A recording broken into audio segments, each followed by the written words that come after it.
Wednesday Chit Chat with Matthew now in The Right Stuff.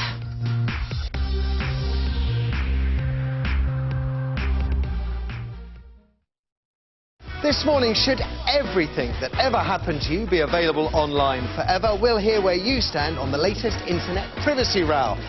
With the coalition in its final year, what mark would you give Michael Gove for his education reforms?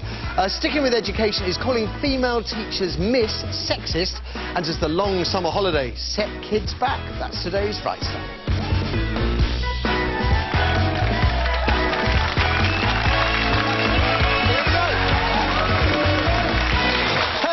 Here we go. Good morning. Welcome to a specially extended Right Stuff with me, Matthew Wright. I think we're halfway through our half-hour longer shows.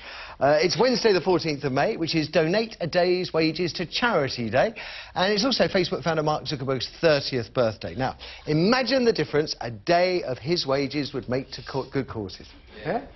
Don't, actually. He may be worth £16 billion since floating the social networking site 2 years ago on the stock exchange, but he actually only pays himself a salary of $1, 60 odd p, a year. So a day's salary from him to good causes would be worth 0.003p. On a lighter note, today is Chicken Dance Day. Now, the Chicken Dance is traditionally reserved for weddings and family occasions. The Chicken Dance, of course, gives dads and uncles everywhere the chance to show off their moves. And, of course, oh, dear.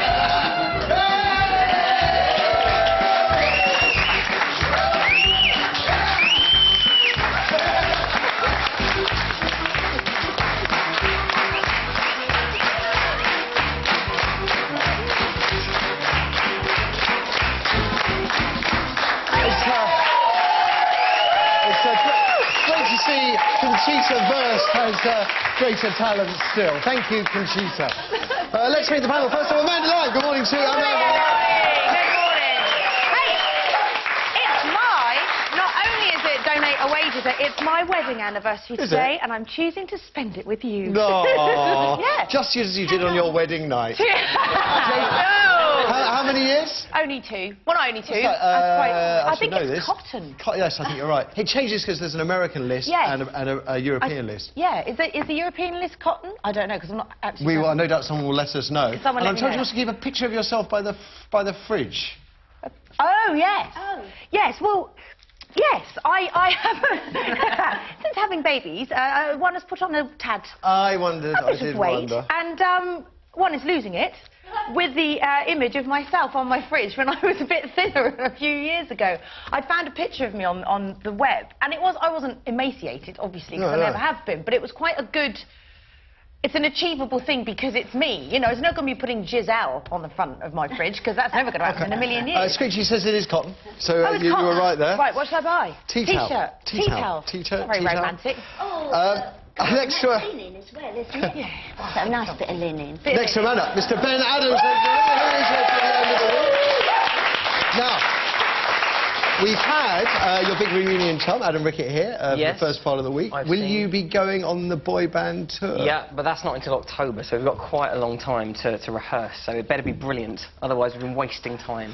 I'm guessing to Fifth Story need a bit more rehearsal than A1? Yeah, they need a lot of rehearsal, really. We don't really rehearse in A1, we just sort of turn up and... Oh, no, so we do. We're very dedicated. No, it's fine. And we just know what we're doing. Work really hard, yeah. No, we do. We're working for months just for 4 songs. Is it fair that there isn't... that it's a boys' tour and not a mixed tour, seeing as there were girls and boys? And I don't think that's fair, but I think that's the only way they would have sold tickets, really, because if you looked at the lineup of the actual show, I think all of us were a little bit sort of fretting that, you know, with that lineup for the second series, I don't think we would have sold a whole load of tickets. But the boy band tour is selling amazing. I think it's sold out in a lot of places. You should hear what Screechy's saying in my ear now. How dare you talk about girl thang like that? No, I wasn't. It wasn't particularly them. You singled them out, not me. Now then, our special guest this morning put it together for the lovely Miss Lorraine Chase. How are you? You all right? Looking very dapper, if I may say so. Oh, well, thanks very much. Now, the former model, as if you couldn't tell, played evil Stephanie Stokes, one of my favourite Emmerdale characters of all time, and no wonder, a career criminal who committed murder, fraud and incest for 4 fun years. Yes. It only stopped when Steph got life for murder in 2006, leaving Lorraine free to pursue your passion for animals, isn't it? And you really are dedicated to the cause. Well, I've been... The good thing is that when you're, as we actors say, resting, yes, is you can do all the things you couldn't do while you're working. But while you're working, you're building up the name to be able to do the things that you can then do. So there are many things I'm passionate about, many things, and it's very hard, isn't it? Because there are so many things in the world. I'm right in thinking last time you were here, you'd come back from Bulgaria, I think it was, and the dog, was it Borko? That's right. Yeah. Borko, the dog that had been beaten up so badly, his back had been broken. But this time, you see the picture there, we went to Romania. And it's because they have a real big problem with stray dogs out there. A bit like, do you remember in the old days Rome had with cats? And they've not been dealing with it in a humane way. I mean, it's quite clear what you have to do. You have to take in the dogs that aren't managing on the street. You have to take in all the dogs, neuter them and tag them. Yeah. Any dog that is doing well on the street, then put them back.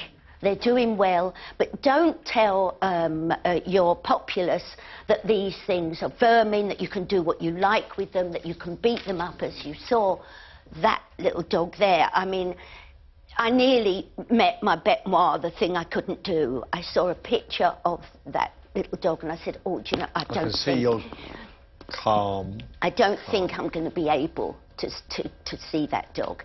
Well, when we went to the home, the shelter that was keeping that dog, it was a fabulous shelter, and as we arrived it was a bit like a scene out of Spartacus. There was lots of doggies rushing towards us, all happy and bouncy with their wheels on. So it was like the carriage race in Spartacus. And then within that was this lovely dog with just half her face gone. And I spoke to the vet and I said to her, when you saw that dear animal, did you think that maybe it was best to put the little soul down? I was just about to ask, yeah. And she said, you know, we took restrainers with us because we'd heard this dog was wandering the streets and it was covered in blood. It was in a terrible state, as you can imagine. She said, so we took restrainers with us because we knew we would need them. We went up to her, she came up to us, tail wagging, we stroked her, no problem at all. She's covered in blood from days of being on the streets.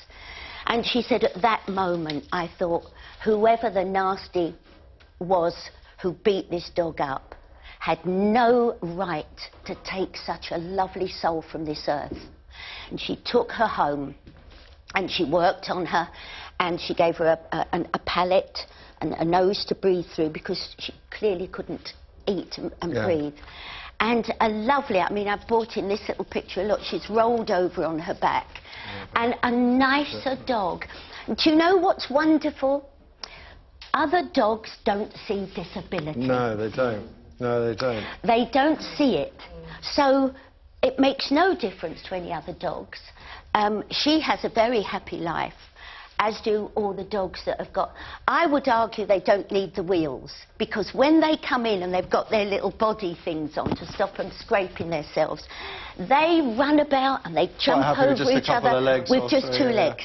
OK, now, what about some questions from you guys? What have you got? I've got a Hawkwind concert question. Excellent, excellent. Matthew danced the night away at a Hawkwind concert That's recently. what Twitter said, wasn't it? Well, we did dance the night away. We did indeed. And what's it like on the dance floor? It's a great little move.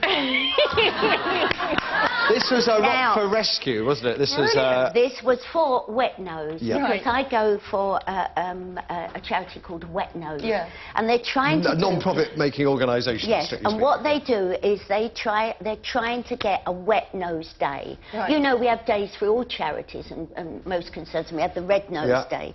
Well, this is the Black Nose Day, and you can have a black nose for the day. Right. And all the money goes to different charities, animal charities, bird charities. I mean, that Hawkwind concert, I mean, they gave up all proceeds, 30 grand they raised for animal charities and on a single night. Now, you know them very well, but I've never been what's it called? Rock, what is it, rock? But it's not just rock, is it? What is it called? I don't know, you've Well, lost me. I've always been sort of Tamla Motown. Oh, right, OK, no, this is proper rock, yeah, And yeah. so I really didn't know what I was She was all doing. dressed head to toe in leather, black leather, looked fantastic. And a top hat.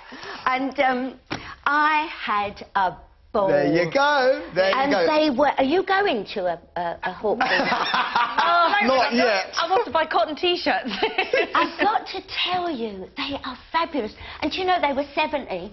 Yeah, one of them was 70 and a bit, actually. The band. Yeah. Ben. Really? Yeah. Oh. There's hope for us all, Ben. So there you go. What about a question for you, sir? Well, you've both done the jungle. I don't. Is that supposed to lead me on to a question? I don't know. We have all done the jungle. Yeah. Okay. My bear was my Is that the little... famous bear from the That's jungle? what his head was. So apart from the bear, do you keep in contact with anybody else from the jungle, or is it... I don't really, but then I'm not a keeper in touch. You know, I'm not a keeper in toucher. I suppose it was because from very early on, I never really assumed that people wanted me to. Oh, Lorraine. No, I mean that, and so I'm not a keeper-upper. I am thrilled if somebody rings me. I'm chuffed. Well, give me your And- number, I'll call you Oh, up. yeah. Be fine. We'll all do it. And I've got some lovely friends Listen. here from Belfast who I met when I was doing the panto. Oh, and I amazing. love it when people ring me. And my house, which is Miss Aversham, people think I'm joking. Listen, I've got a press on. I always invite Screechy's going to go bananas. I must tell you about this morning's show. Even though we've got lots of time, there never seems to be enough minutes in the day to get through everything. But we are going to kick off by finding out where you stand on this latest internet ruling that critics say is gone. Sorry, did I hurt him? Do you know what it is? It's too early for him. Fell over Too early. asleep. Anyway, critics are saying this latest ruling is an attack on free speech. In essence, from now on, you can ask search engines to remove stuff about you that you don't like, information that's inadequate or irrelevant. Now, you can see the problems with free speech here, but surely everybody has the right to move on from their past. I mean, even criminals get their records wiped eventually. So we'll take a fair few calls on that before it's over to Lorraine for the rest of the headlines. And then we move into what is going to be something of an education special today. With the coalition in its final year, I want to know what marks you'd give Michael Gove for his controversial education reforms thus far. Free schools, scrapping coursework for GCSEs, crackdown on spelling and grammar, swapping the traditional alphabet grading scheme for a numeric one, longer school days. We could be here all day discussing them, but we'd love to hear your thoughts on some of those. And we'll also be meeting education consultant Mark Grist. Moving on, we're going to hear a little bit more about Mark, who has had over 4 million hits online after using rap to inspire his pupils. He is an amazing fellow, Mark, as you'll find out around 11 this morning. And then for our final phone-ins, we're going to discuss calls to axe the long school summer holiday.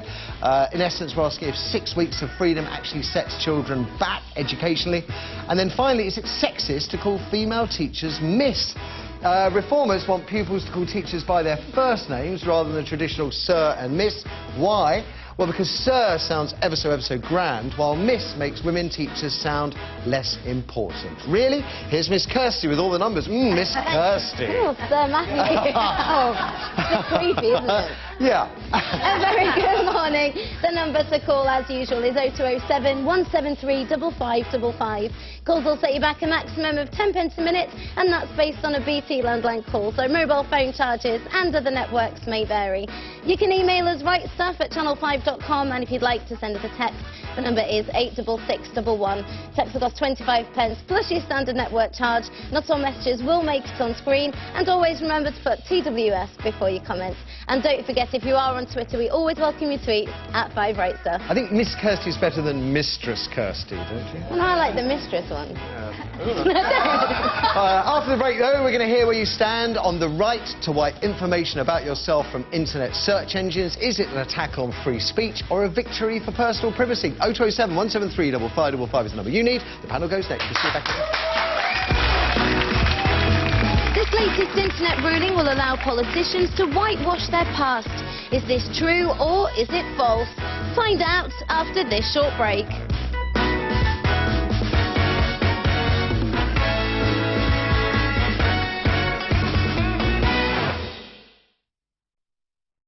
See, that makes me so mad. Oh,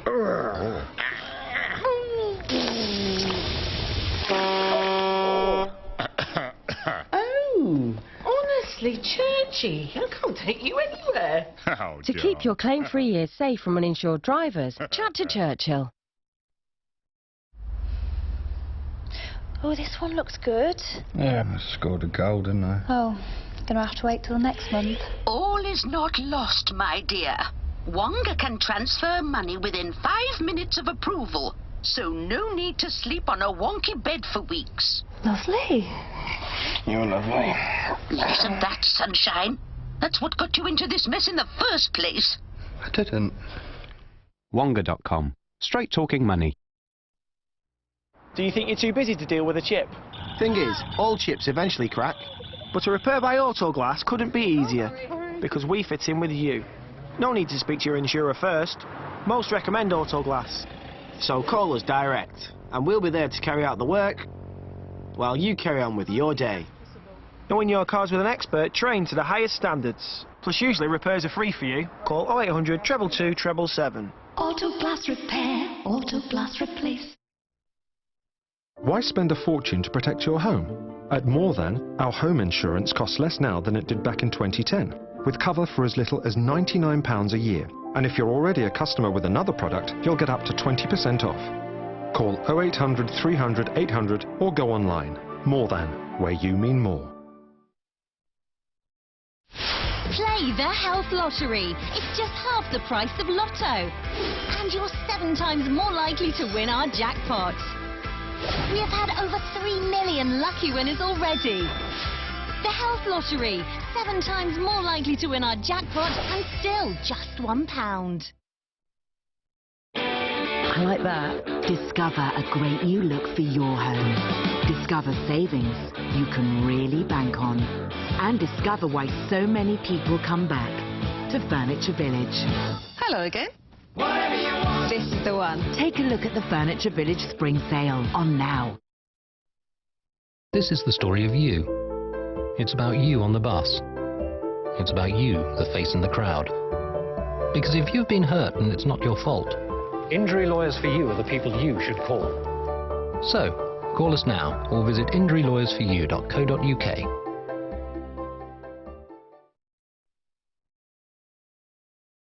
I like this cheese. I like that cheese. Oh, with a cracker. My mistake. Last week's sausage roll.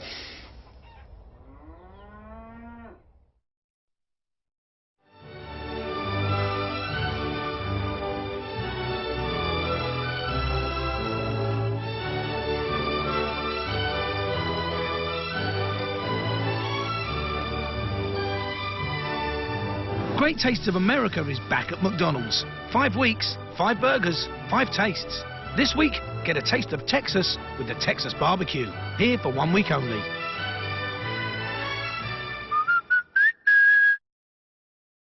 It's important we get all the facts. There are no secrets.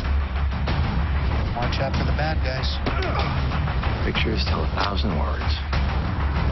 Drama that follows the letter of the law. A brand new episode of NCIS, 9 o'clock tonight, on Channel 5. So before the break, we asked if this latest internet ruling will allow politicians to whitewash their past. And the answer is false.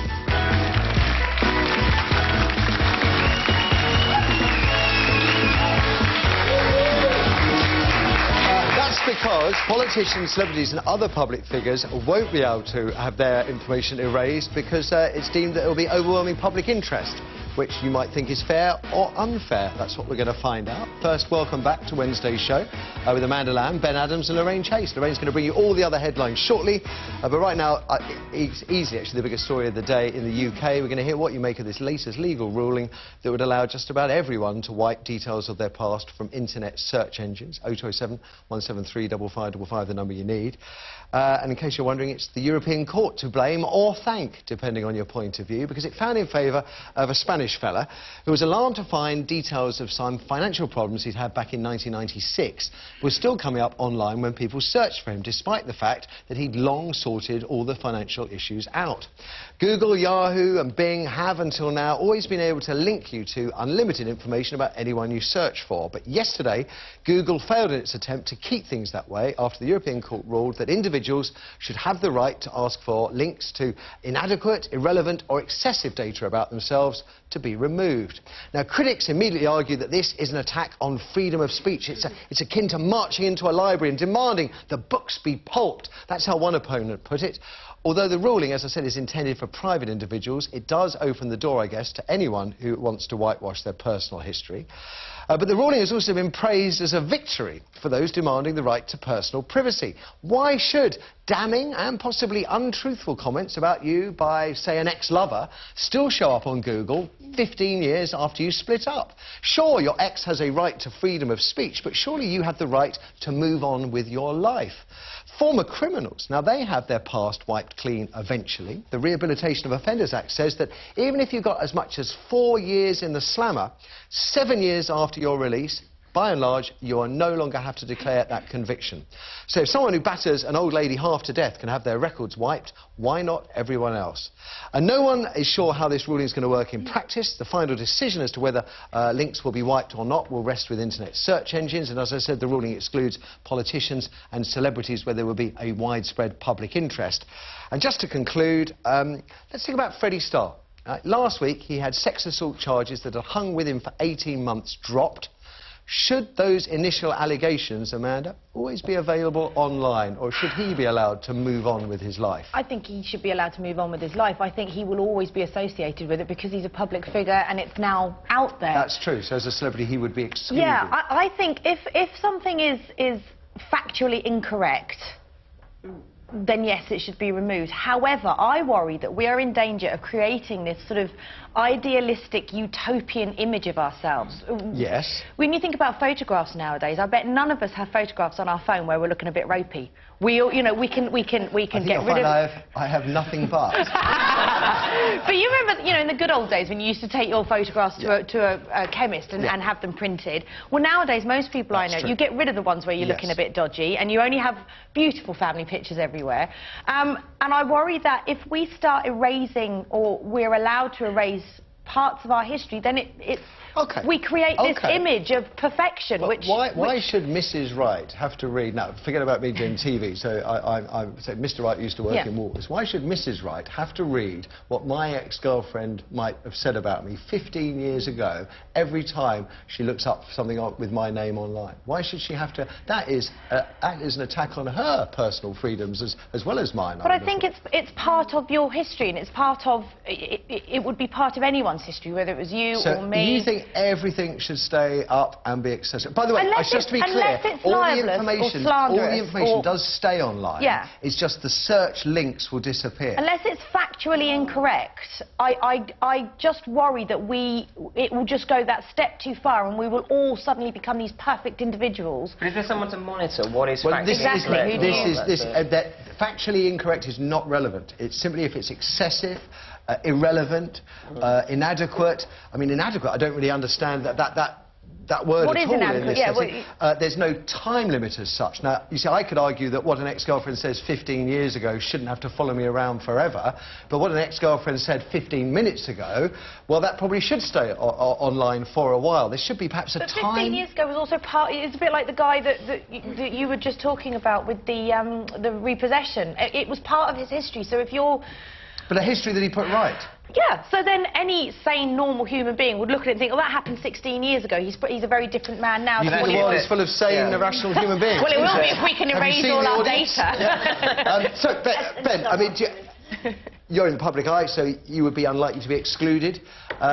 But people you know and love, regular people in regular jobs, should, for false accusations or nasty comments by ex-lovers, still be online 15 years? I don't think, you know, nasty comments or things that are sort of personal to him as a human being, you know, should actually stay online. But, you know, things that might be, you know, say in business, you know, if he's sort of been declared bankrupt or if he's, you know, made dodgy transactions or whatever, you know, people should be aware of what they're getting into. So, what about the bloke who commits GBH on the pensioner, gets 4 years in prison, and 7 years after he comes out, that disappears from his record? Well, that's ridiculous. No, but everybody, the reason that law exists, and it has done since 1974, is because society took the view that if you allow a criminal to be punished by their past for the rest of their life, they'll never be able to get a job, they'll never be able to pay tax, they'll never be able to contribute to society. They will be forced, probably, to commit more crimes. They will be trapped.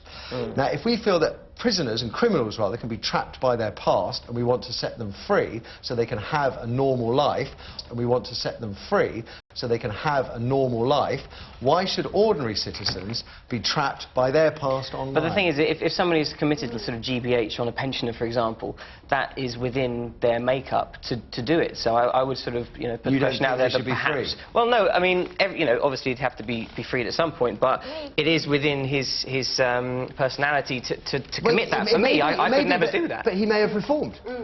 And he should be given a second chance, just like the ex-girlfriend who says, you know, Matthew Wright's lousy in bed. That's never been posted online, by the way. But Matthew Wright's lousy on bed. Everyone's entitled to their opinion. But that shouldn't follow me around forever. So why would celebrities and politicians be excluded from this? Public interest. But I had a website completely built up dedicated to me after I split up with an ex, because she was scorned that this had happened, and I had every sexual disease under the planet, blah, blah, blah, warning girls off me and all this kind of stuff. And, you know, remnants of that, I don't know, I haven't really searched it recently, but I reckon it's probably somewhere still out there. And so shouldn't that be taken down? Of course that should be taken down. So that's your right to privacy versus her right to freedom of expression. Lorraine, which one is most important to you, privacy or freedom of speech? But would he be able to do that because he's well known? Probably not. Oh, you see, I think that's wrong, because, well, I think this all brings to question all of this stuff. Twitter, Facebook, Google, it just brings to question the whole thing of technology and all this stuff that's going on at the moment. But, to you personally, the right to freedom of speech and the right to privacy, which is the most important? Well, this isn't about freedom of speech, really. Well, it is, because the ex-girlfriend who says I'm lousy in bed is entitled to express her opinion. That's freedom of speech. But why should she be allowed to share that with the rest of the world? Freedom of speech. I seem to think that freedom of speech meant that, you know, you can discuss things, you can talk about things, you can talk about politics, you can talk about your How sexuality. useless Matthew is in bed. What I wouldn't think it was about was the freedom. Thank you, Ben. I don't think freedom of speech means that anyone can go round and say what they like. Say what they like. As well. That isn't freedom of speech. By stopping that isn't stopping someone's freedom. Your ex-girlfriend could still tell the whole pub. OK, enough of the ex-girlfriend stories. OK, enough of the ex-girlfriend. Let's take a break, after which we're going to hear from you. And that's really where I want to go from. Is the right to wipe stuff about yourself from the internet, is that an assault on freedom of speech or a victory for your personal privacy? That's the question. 0207 173 5555 is the number, and your calls will follow after another quick break. According to one survey, how many searches does Google handle every day? Is it 2 billion, 4 billion or 6 billion? Find out after this short break.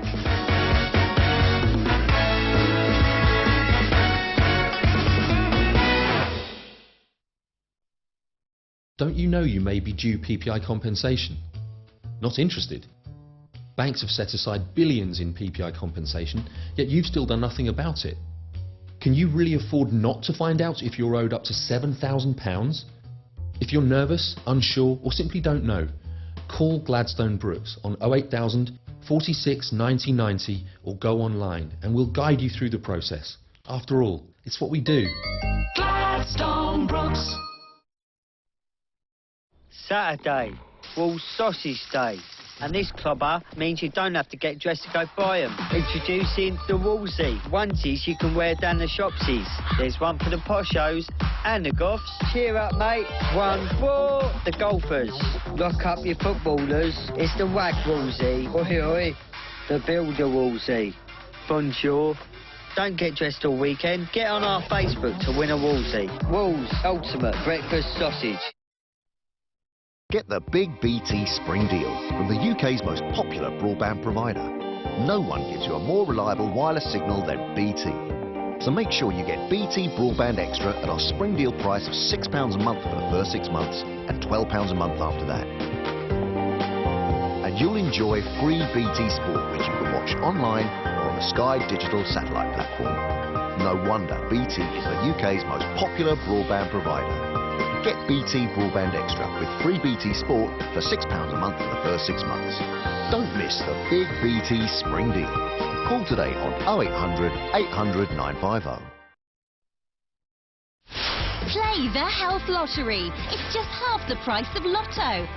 And you're 7 times more likely to win our jackpot.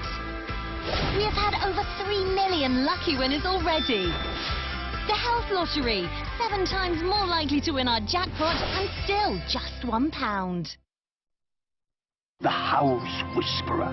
Some say the houses took him in and raised him as their own. He'll help protect the house, inside and out. Big or small, he'll tame them and help folk find the right cover. For the cover your home deserves, visit Go Compare. This is the story of you. You from the market down the road. It's about you, the face in the crowd. Because if you've been hurt and it's not your fault, Injury lawyers for you are the people you should call. So, call us now or visit injurylawyersforyou.co.uk. When we first started up Four Paws, it was quiet, I have to say. So I'm really proud to now be expanding like we are. And we've done it with the help of Vistaprint. It's great. So long as you get yourself out there, you advertise and you make yourself known and you get the recommendations out there and word of mouth, you can do it. It's a good feeling. Build your business with 100 business cards for £4.99. Plus get a card holder free at vistaprint.co.uk/TV.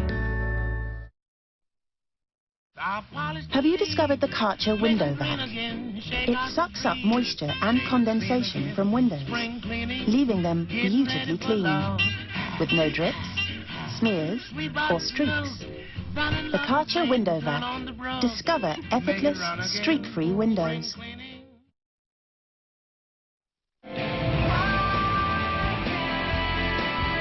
None of us can go back.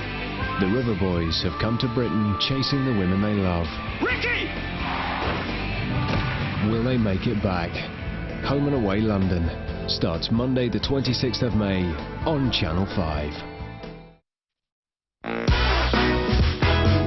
So according to one survey, how many searches does Google handle every day? And the answer is 6 billion.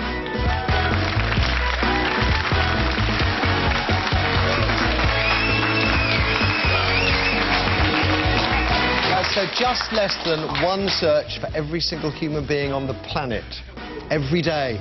Welcome back to Wednesday's Talk Fest with Amanda Lamb, Ben Adams and Lorraine Chase. Lorraine will be guiding us through the rest of the headlines shortly, including, I'm afraid to say, you may be aware of a huge death toll in a Turkish mining disaster, and why you're going to be lucky if you reach 40 miles an hour on our motorways. Thank heavens for HS2. But right now we're going to hear where you stand on this latest legal ruling. From now on, you're going to be allowed to ask internet search engines to remove stuff about you you don't like, information that's inadequate or irrelevant. Is this an attack on free speech or a victory for personal privacy? 0207 173 5555, the number again. And while it's true this ruling could prove handy for anyone keen to remove embarrassing data about themselves, perhaps a failed marriage or business disaster, free speech champions have likened it to marching into a library and ordering staff to pulp books. But, as we heard before the break, we allow criminals, even those sentenced to as much as 4 years inside, to have their records wiped to allow them to move on with their lives. So why not everybody else? Well, before the break, Amanda's really enjoyed this. She said if something's factually incorrect, it should be removed. But there is a danger, a temptation that we're all going to try and airbrush our pasts. Ben reckoned that nasty comments should be wiped, but perhaps business information, things like bankruptcies, should stay online. And Lorraine felt that freedom of speech isn't the freedom to say whatever you like. And this all serves as a reminder that what goes online stays online. Kirsty, what are people saying at home? Yasmin first on line 1. Good morning, Yasmin. Hi, good morning. So, I think it's a fairly simple issue.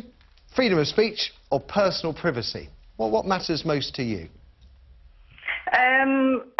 Well, I do not think that you should... Hello? Hi, yeah. No, I think people should be given their privacy. Basically, to cut a long story short, about 10 years ago... Hello? Yeah, we're listening, we're listening. Yeah, I used to be a glamour model, and then 6 years ago I converted to Islam. Right. So, having pictures like that online, which you don't really realise that you're signing up for at the time. No. You know, you think it's going to be in a magazine. I know you sign a model release form. Yeah. Where you know the pictures are going to be used, but you don't realise they're going to end up all over the internet on kind of like Swedish websites and stuff like that. When I converted to Islam, I did try to contact, you know, the major magazines, and they did, you know, they did remove a lot of my pictures from their website. Yeah.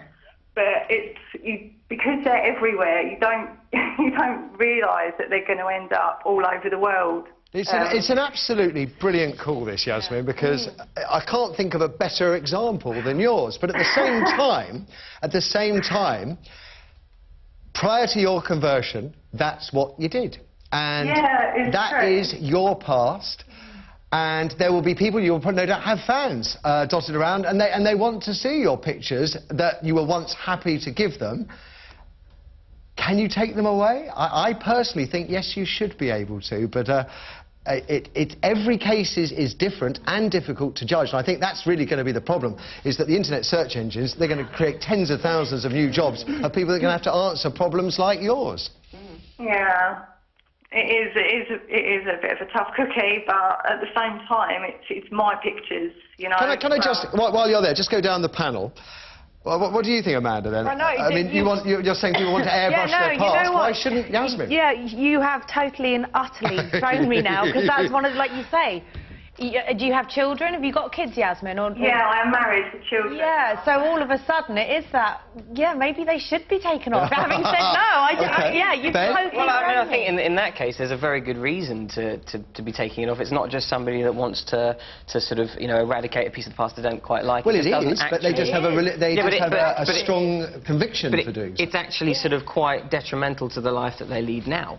So, you know, if she's joined a new faith, and that's completely unacceptable, you know, within... But if someone was a bankrupt and then they put their business straight and pay off all their debtors rather than just running away and hiding, but if they actually cleared all their debts, why should that bankruptcy still haunt them? Yeah, well, I mean, if they cleared all their debts and did solve the problem, then fine, but most people don't. That's true, that's very true. Lorraine? Well, maybe if this is a problem, and of course you can't eradicate them all over the world, and as Yasmin said, perhaps you should look at it another way and think that if she's now Muslim, that she can use that and say, that's what I used to be like, and I am now a Muslim. I have changed my thinking. Let me put that to Yasmin. Yasmin, I mean, Lorraine's got a point there that actually you could use what you may see as a very bad situation in a positive way. Well, you know, my husband is totally aware of what I used to do,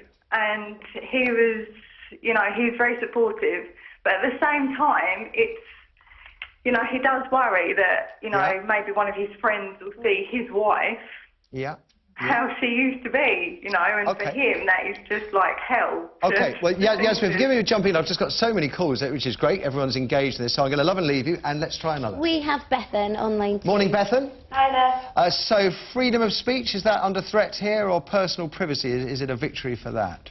I'm actually a third-year law student. I'm writing my dissertation on revenge porn. And what I wanted to say about it was basically that just because you're online or your image is online doesn't mean that you put it there. No. A lot of the cases that I've been kind of looking at, there'll be images of women online which people have put up, and some of them have identifying things about them, like their work. One had a Google map to where they lived. But if the photos, for example, I mean, as you know, the copyright retains with the photographers, so if you go and do a photo session and that photographer chooses to put those photos online, he or she should be allowed to do so, to express themselves creatively. Well, it also depends on the purpose that it was put online for. Every single one of the your human rights has a small thing underneath which sort of says you have this right, but it has to be balanced in terms of other people's rights. Can I ask you, as a law student, whether you think it's fair that politicians and celebrities may well be excluded from this? I think it would be the content of what was actually in whatever it was, because they have a lot of laws have public interest defence built in. Yeah. So just because I don't think that you need to see a politician necessarily having maybe an affair, but at the same time, that depends on whether he's doing it in public office and using public resources. Absolutely, absolutely. It is an absolutely fascinating... I'm kind of tempted. I wish we could do it for longer, but that's one of the problems my ex-girlfriend was complaining about, as you can find out online. After the break, it's Lorraine. Thank you, Bethany. After the break, it's Lorraine with the rest of today's headlines, including, as I said, horror as a Turkish mine explodes. There are hundreds feared dead.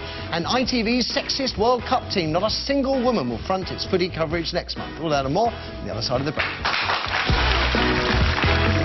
According to today's Express, hundreds of people queued round the block to see their doctor because they couldn't get an appointment, there was an outbreak of flu, or they wanted to say thank you. Find out after the ads.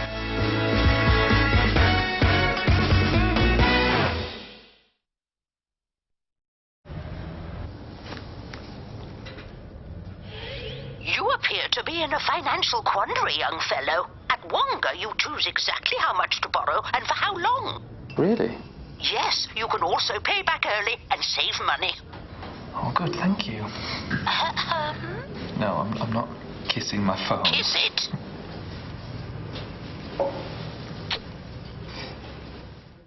Wonga.com. Straight talking money. New velvets from Cadbury Eclairs. Soft caramel covered in chocolate, hiding a chocolatey centre. Velvets. A softer way to seduce your senses.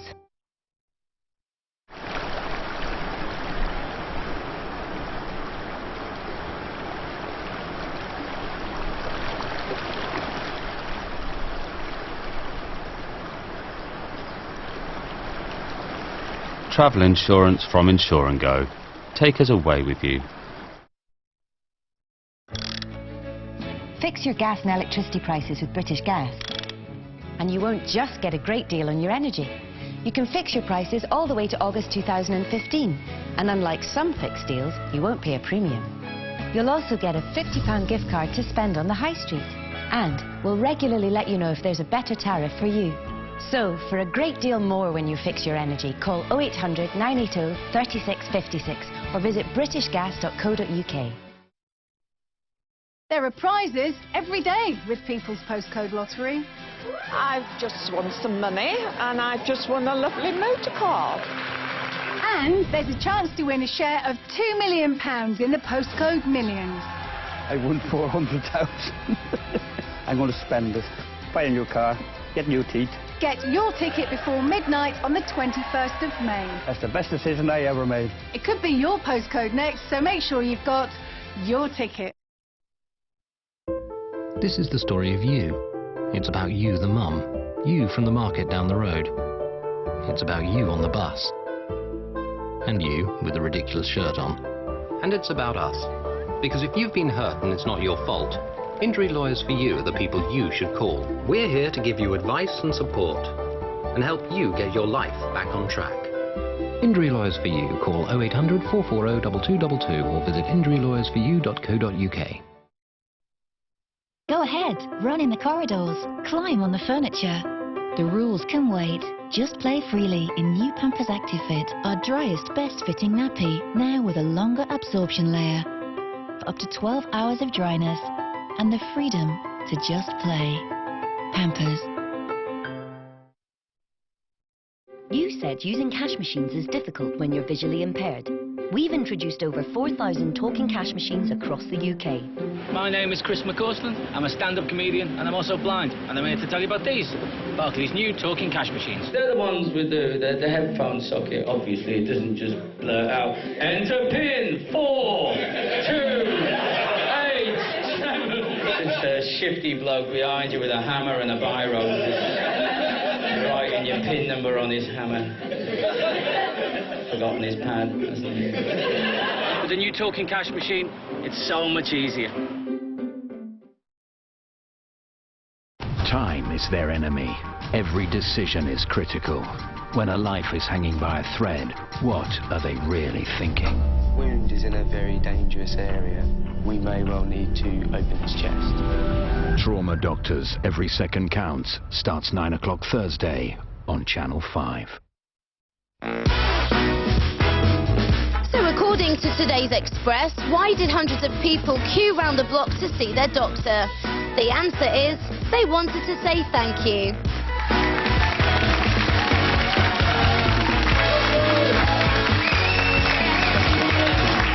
Absolutely amazing photos you'll see in just a few moments. First, welcome back to Wednesday's Right Stuff with Amanda Lamb, Ben Adams and Lorraine Chase. Still to come this morning as the Coalition's term enters its final year. What marks would you give Education Secretary Michael Gove? An A for effort, or an F for achievement, or maybe one of his newfangled 1 to 9 grades that no one actually understands? 0207 173 5555. That's the number for your thoughts. Right now, though, Lorraine, it's over to you for the headlines. Over to me for the headlines. Well, the headline in the Daily They are Telegraph. very fashionable, though, aren't they, those? They're very good. Oh, I don't know about that. They're those 1.5s for £2 or whatever they are. I'm forever losing them, so it has to be yours. These are the £2 ones, but I love them. They're not as nice as yours. Anyway, what have we got today? Right, so it's the Daily Telegraph, and the headline is "Colleague Held Over Missing Chef's Murder." Now, this is a lovely, pretty young lady who disappeared, I think I'd be right in saying about 5 years years ago. Claudia Lawrence. And one of her colleagues has been arrested. It's Mike Snelling, who was employed at the York University in the Department of Biology, and was a friend of hers and used to sometimes take home and drink and this sort of thing. They're searching his garden, we know that, but he's only been arrested, he's not charged, yes, which is only worth arrested. stressing. But what I find interesting is that 5 years ago they suspected that maybe he might be to do with it, and they dug up the garden then, I think. They checked his home then, and his car, and I'm just wondering, after all this time, after 5 years, if they checked it the first time, it's 5 years gone by, it must be very hard to move on. Personally, that I feel very strongly, journalistically actually, that when people are arrested and not charged, that we should all sort of take a step back. Yes, it may well prove to be a breakthrough. Equally, it may prove to be nothing at all. Well, that's what I'm saying, because they went into it quite deeply, I think, when they first took him in. So, I mean, also the shocking thing is they have his picture there and stuff like that. So when we were talking about things, you know, hanging around, and that's rather unfortunate. That's why we've chosen not to show his photograph, Exactly. because he may well be entirely innocent. We'll have to wait and see. I just think our thoughts go to the Lawrence family, who have to. I mean, on the one hand, they may be hoping there's some degree of closure around the corner. On the other, it may be a lot of fuss about nothing. And what they'd really want, of course, is for their daughter to be alive. What else have we got, Lorraine? Yes, absolutely. Well, my next piece is the Daily Mirror, and it's the risk of cancer tripled by 15 hours a month on mobiles. Now, this I find interesting again, because I remember when mobiles first came out, we all had this scare. And I've certainly, most of the time I have mine, I put it on speaker. Is it so that having it to your ear, or just having it in your hand? I think it's having it to your ear. Right. And there was a train of thought that some people go along, don't they, with their mobiles in their pockets, their back pockets and front pockets, and that could cause cancers to your body. Well, actually, my old manager, he had a big lump on his ear growing because he was on the phone all the time. It's worth reminding ourselves that this is a French study. There have been countless studies looking into the links between mobile phone radiation and possible tumours, and I don't think any of those are, by definition, conclusive. So, I mean, I think this one concludes with more research is needed.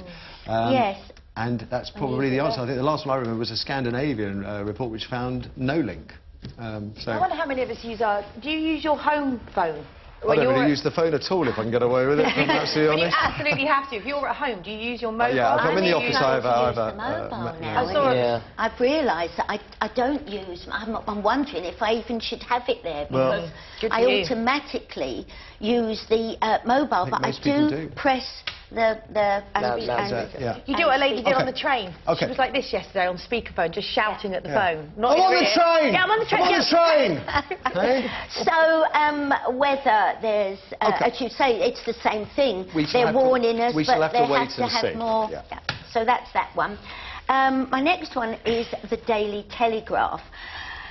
Oh, now, this is something close to my soul.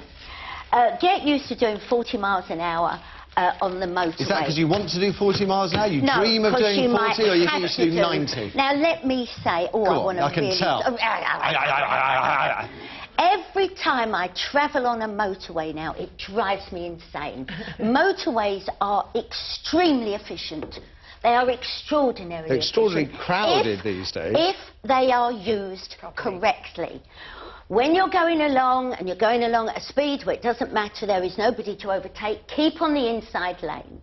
If there is then someone to overtake, go into the middle lane. If that middle lane is sort of full of is going past fairly sharpish, then stay at the middle lane. Do you remember when they brought in the headlines that middle lane hoggers are going to get arrested? I haven't seen a single one pulled over, The fast lane is for overtaking, if you think of it as overtaking only. Yeah.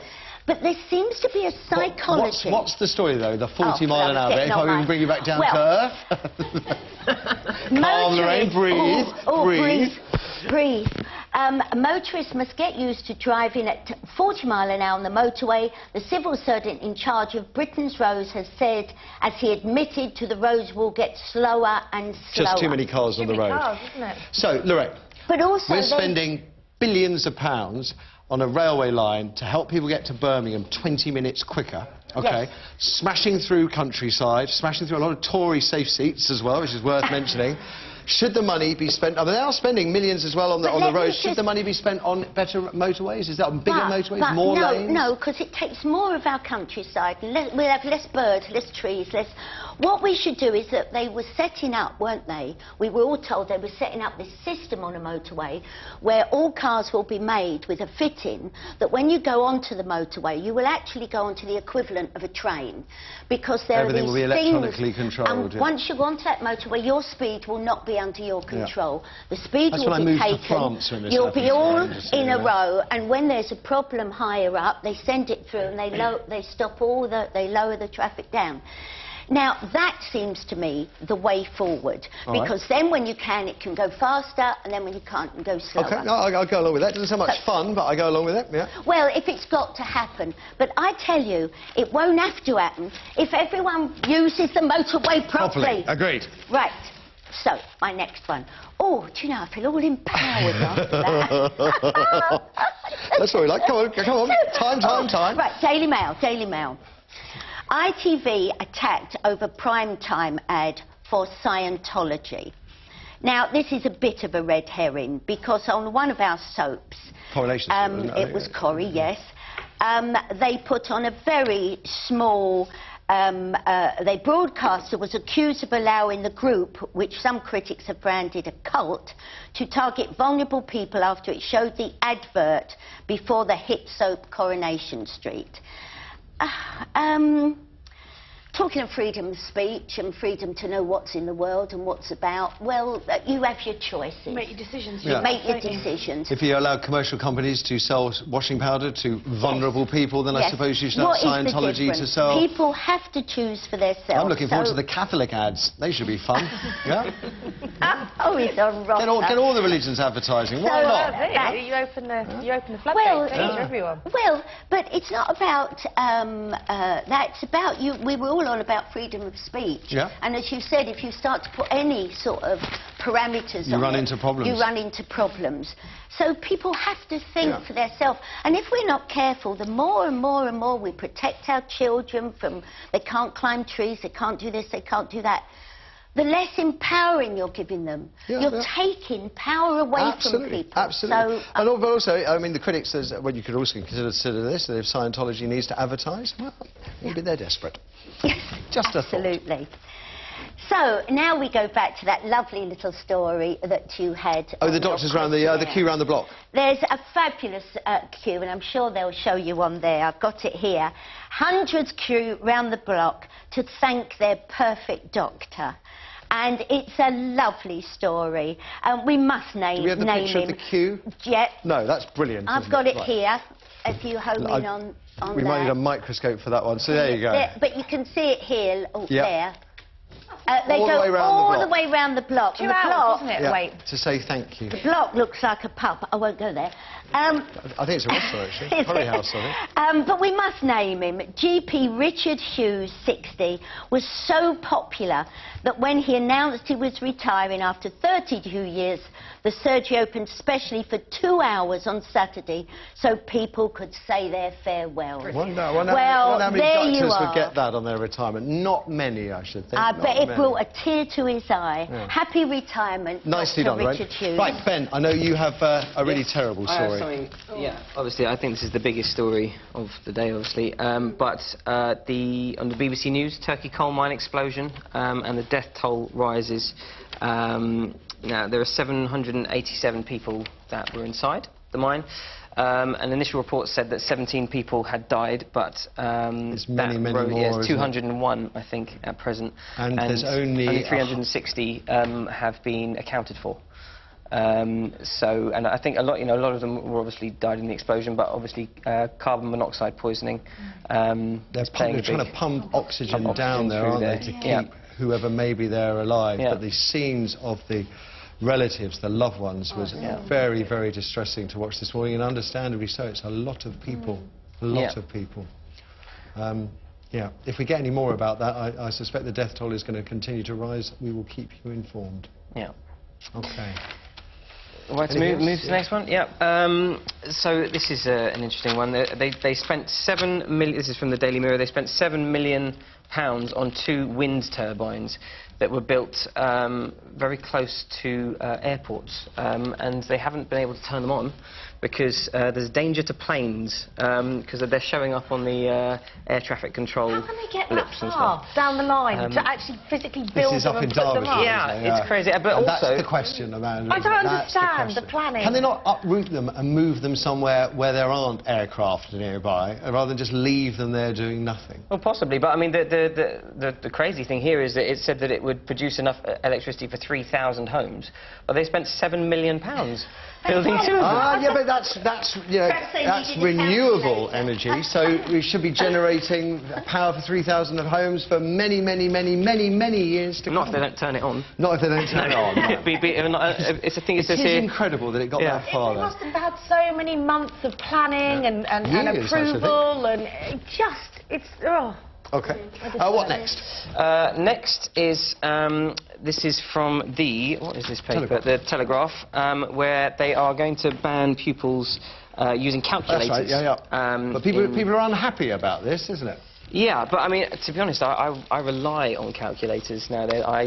My math is so shocking. So what's that? I mean, I'm mindful of the fact it's SATs tests at this very moment in time. So this will be the first time for eons that kids have had to do them without calculators. But the concern is what? That we're all using calculators, so why not? I think it basically says experts from Oxford and Cambridge said that new rules preventing 11-year-olds using the devices in SATs tests would boost mental arithmetic, but this would be at the expense of deeper mathematical problem solving.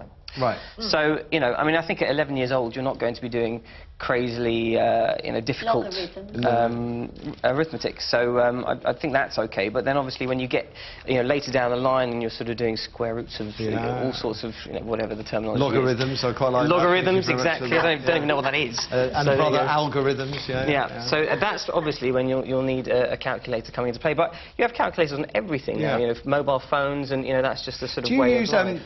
A GPS, a sat-nav in the car. Because it's fascinating that I can still remember the routes I used to drive pre-sat-nav, but it gradually eats away if you rely on it. And you start losing confidence in your own ability. You don't look at the surroundings, you just look at the little screen next to your steering wheel, don't you? My car went into the garage, and I had a hire car the other day, which didn't have... You got lost? I had no idea. I couldn't even get across the garage. And I think that's really kind of... So that states the case. I think that states the case for banning calculators, I really do. Make your brain work, but especially in the formative years, and maybe bring calculators in later. My mum's very good. She can do all that. I'm hopeless. But my mum, you give her anything, she does it all in her head. You have to get out the sort of big AA map and sort of try and block out the slide rules. Anybody remember those? I used to have a slide rule to do your calculations. Well, I remember to do those blooming logarithms. You used to have to look it all up in these silly books. Yeah, that's right. Yeah. And what was that all right? And when did you ever use a logarithm? Now you're talking about it. Right. Leaving that thought hanging in the air. What's next, Ben? This is from The Sun, it's a headline saying they drink, it's all over, and it's basically about pubs being given a later licence, I believe. Well, this is the Scottish viewers are going to absolutely love this one. Sorry, Karen. And Welsh lawyers, because they're basically the Home Office, because of the row over licence, someone has seen some paper that suggests that we only have an 11% chance of getting through the qualifying rounds. It says Wayne Rooney and the lads have only a 54% chance of getting out of their group. The last time England failed to qualify from their opening stage games was 56 years ago in Sweden.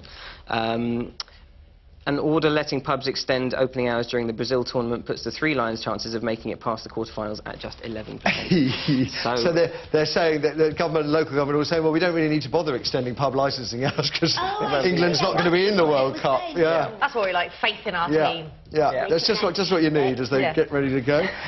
Any more? Yes, one more. There was this is a chap that's lost a lot of weight. This is from the Mirror, and he said there's a mix-up after a man lost 8 stone. An obese man shed so much weight in Thailand that border guards stopped him as he looked so unlike official photographs taken of him, because he arrived weighing 21 stone, and then after spending £6,000 and joining a year-long kickboxing camp in Phuket. When he came home, he was 13 stone. Oh, doff my hat to the guy. That is the way to lose weight rather than a gastric band. He spent the same... It cost £5 grand to have a gastric band on the NHS. He spent £6 grand of his own money bettering himself. It's absolutely. Fantastic. But then, you know, the drawback is that he was detained at the airport until he showed officers photos that documented his fitness regime. It must be awful to be forced to spend more time in beautiful Thailand. Well, I can't imagine that particular area of Thailand in the airport is great.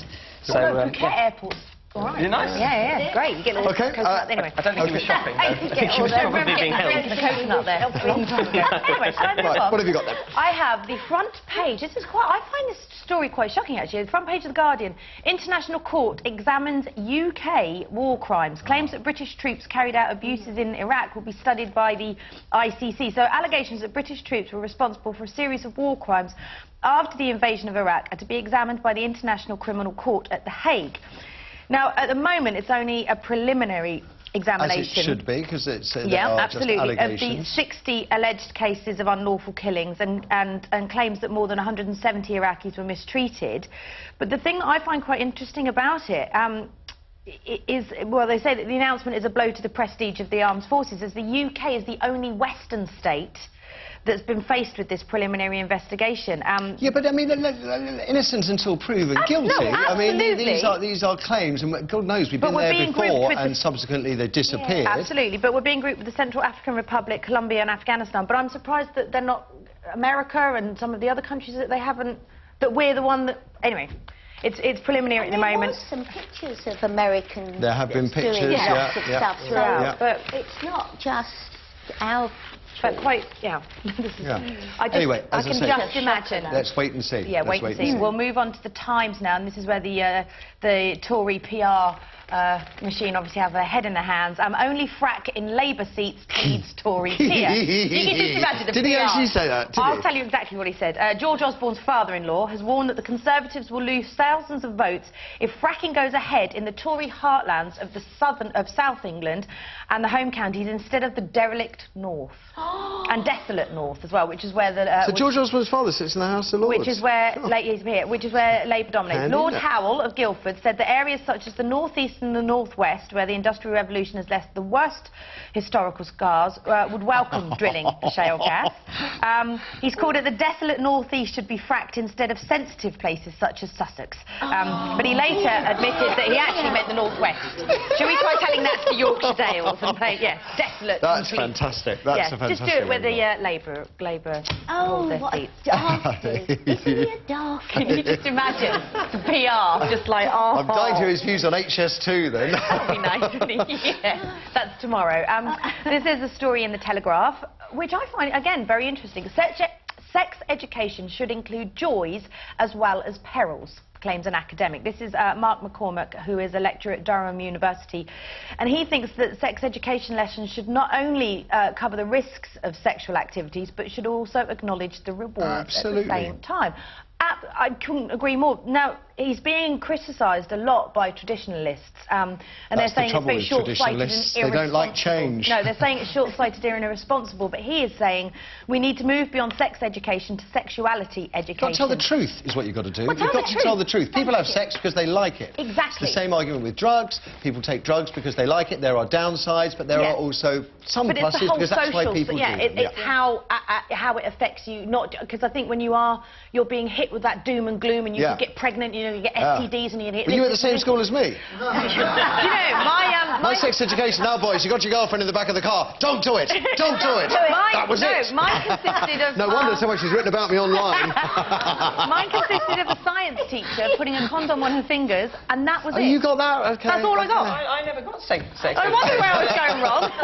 No, I don't. I think it's a really strange thing. I cannot imagine one of my teachers sitting there and telling me about sex. Especially the joy of sex. That would but people know that there's a joy of sex, don't they? Because there's an intrigue very young, hopefully. When they're 11 or 12 or but they've got sort of urges, haven't they? Yeah. So surely they know that it's a great thing. But they're urges. Saying you cover the whole spectrum, not just you're all going to die of an STD. What would they say? Oh, it feels good when you do certain this. faith school is going to say those urges are wrong. Unless you want to have a baby, you should not have those urges. So you know that's you know runs contrary to human nature. One might argue. Yes. That's. Anything else? Another story that is quite close to my heart. Lack of sleep wrecks your body clock and your health. Modern living has made us supremely arrogant in the way we ignore the importance of sleep. Lack of sleep puts the body clock out of sync and can cause severe health problems. I mean, this is and the supremely arrogant bit is we are forced to stay awake when we go to work. We come home, we have to cook. No, at what point do we arrogantly shun sleep? They're saying that we have 2 hours less sleep a night than we did 60 years ago, and the reason, one of the main reasons of it, is our attachment to computers and handheld gadgets. Right. That light is the most powerful synchroniser of your internal body clock. So for the majority of us that go to bed and think, oh, I'll just check Facebook, I'll just check Twitter, I'll just check my emails, I'll just set my alarm, I'll just do this. That blue light, light exposure, especially shortwave bluish light, in the evening will reset our circadian rhythms to a later hour, postponing the release of melatonin. Does it say how many hours you should have before you can supremely arrogantly I think you're supposed to have 8 hours, 8 hours a night. But interestingly, in the last week and a half, I've stopped taking my mobile phone into the bedroom. I leave it in the kitchen, so I'm not tempted to go anywhere near it. And I've bought an old-fashioned alarm clock and one of those. I call them tempura pillows, but they're not. They're you know, the pillows. And I honestly, hand on heart, in the last week and a half, I've slept better than I have done for years. And I've got a 9-month-old at home, so you do waste a lot of time on sort of random things like Facebook and Instagram, stuff like that. Like hours of the day can just disappear. Honestly, if you take your phones to bed or anything, you're supposed to sleep and have sex in your bed, and that's it. Not in that order. Not watch the telly. No, taking pictures. That's why you need the. 2 more, so I'll do it quickly. No girls in the ITV World Cup team. It's all men. Adrian Charles. What do you think about that? You know, BBC's got 2, I believe. Roy Keane, BBC have got Gabby Logan and a girl called Tina Roy Keane, Gordon Strachan, Lee Dixon, they've got, 12 men. What do I think about it? I think that if you are an expert in football regarding of gender, I would like to see you talk about it. If you have absolutely no idea what you're doing, you are just a token girl. Hang on, there are plenty of women out there that know an awful lot about football, so why are they not represented? I don't know why the population, none on the ITV team. I don't know why. Screechy was saying Hope Powell should do it. She was the former England women's manager. I've no idea, but I want to see people that know what we're talking about. Last one, lovely story. Boy with no fingers is given a hand by a British engineer and a 3D printer. This is a little boy in Haiti called Stevenson Joseph, who was abandoned at the age of 3. He was born without fingers on one of his hands. And last year he met a British software engineer, a guy called John Marshall. They'd gone out on a charity trip to Haiti, met this little boy, came home. Then he found an article about a South African carpenter that had lost his fingers, and he'd built a prosthetic hand using a 3D printer. And this little boy now has a hand and he can play catch, and he said, now I can take a balloon, I can score at basketball, I can hold a TV remote, and I can push my friends on their wheelchair. Brilliant. I like it a lot. Isn't that lovely? It's a nice positive story about 3D printers, because all the other ones you read about how people make guns. Absolutely, but now they're making hands. Good. So isn't that lovely? After the break, we begin our education special by kicking off, essentially finding out what marks you give Michael Gove for his education reforms. He's scrapped coursework, opened free schools, upset teachers, turned the clock back with a renewed emphasis on the 3 Rs. stars? Does he deserve an A star, a C for effort, or an F for failure? Is it a U, or is it a 9, or is it a 1? 0207 173 5555, that's the number you need. And we'll put the world to rights after another quick break. According to a YouGov poll, what percentage of us think Michael Gove is doing well as Education Secretary? 20, 40 or 60%? Find out after the ads.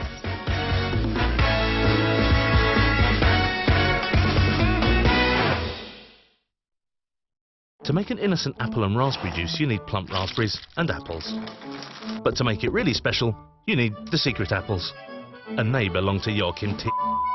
But to find him, you need to go to Stock. But he doesn't give them to just anyone. He needs to like you. And he needs to be able to trust you. Yes, it's befriending Joachim to get his secret apples that makes our juice so tasty. Innocent juice. Tastes good, does good. This week in OK, heartbroken Katie Price reveals her anguish over husband Kieran's 7-month affair with her best friend. Only in OK magazine, out now. Do summer in style with up to 20% off selected tablets, like this 7-inch Asus Memo Pad, only £99. Berry.co.uk. Get the big BT Spring deal from the UK's most popular broadband provider. No one gives you a more reliable wireless signal than BT. So make sure you get BT Broadband Extra at our spring deal price of £6 a month for the first 6 months and £12 a month after that. And you'll enjoy free BT Sport, which you can watch online or on the Sky Digital satellite platform. No wonder BT is the UK's most popular broadband provider. Get BT Broadband Extra with free BT Sport for £6 a month for the first 6 months. Don't miss the big BT Spring deal. Call today on 0800 800 950. Hi, we're looking for home insurance. Home insurance, eh? You want to see Glyn, the house whisperer. Some say the houses took him in and raised him as their own. Glyn built a special bond between man and home. He'll help protect the house inside and out. Big or small, he'll tame them. And how do you know this? Because I am a friend of Glyn's. For the cover your home deserves, visit Go Compare. Play the Health Lottery. It's just half the price of Lotto. And you're 7 times more likely to win our jackpot. We have had over 3 million lucky winners already. The Health Lottery. 7 times more likely to win our jackpot and still just £1. I like that. Discover a great new look for your home. Discover savings you can really bank on. And discover why so many people come back to Furniture Village. Hello again. Whatever you want. This is the one. Take a look at the Furniture Village Spring Sale on now. This is the story of you. You, the mum. You, the one that walks her to school. You that's sometimes late but always smiling. And it's about us. Because if you've been hurt and it's not your fault, Injury Lawyers for You are the people you should call. Call 0800 440 2222 or visit injurylawyersforyou.co.uk.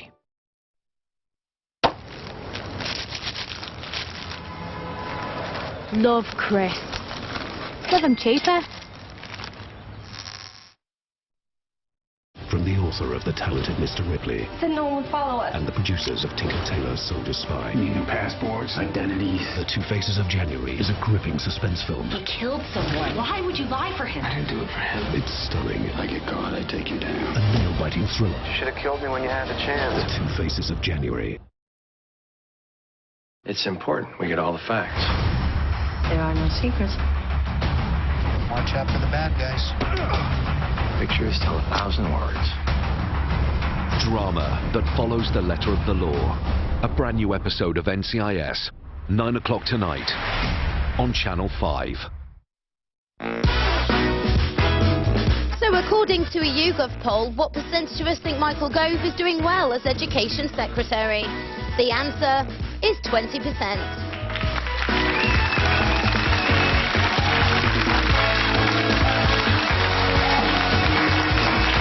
Hey, thanks Thanks very much. Welcome back to Wednesday's show with Amanda Lamb and Ben Adams on the panel, and Lorraine Chase, lovely Lorraine Chase, in as our special guest. And a little later, we're going to be getting to know this man. This is Mark Grist.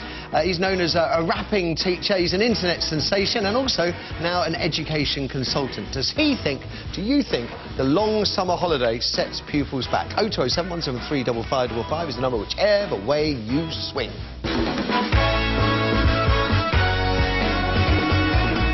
But first, as the coalition enters its final year, I reckon this is as good a time as any for us to write Michael Gove's midterm report, because rarely a day goes by without the Education Secretary making headlines.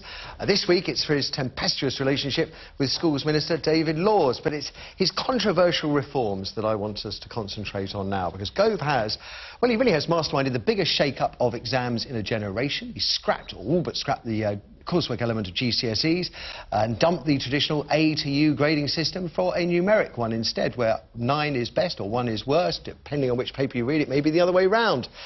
Critics say he is obsessed. He's obsessed with turning back the clock to these good old days with a renewed emphasis on the 3 R's and hard facts in subjects like history. The trouble with the good old days, of course, is that they weren't that good for many.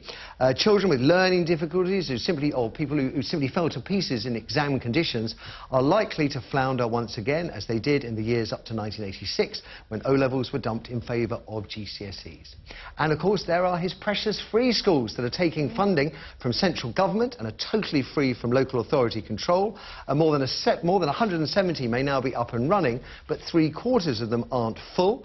While his Lib Dem colleagues say that Gove has essentially nicked £400 million of your money that was meant to create 30,000 new school places for needy kids, to keep what you might say is his vanity project afloat. An ideological zealot, that's what the Lib Dems call him. God knows what teachers think of him. The NUT, currently at loggerheads, of course, over pay and pensions. Well, one of their members has branded him a demented Dalek on speed for trying to exterminate anything good in education that's come along since the 1950s. But something needed to be done, didn't it? When various studies show that our schools were lagging way, way behind in international league tables, I think 21, 26 places back.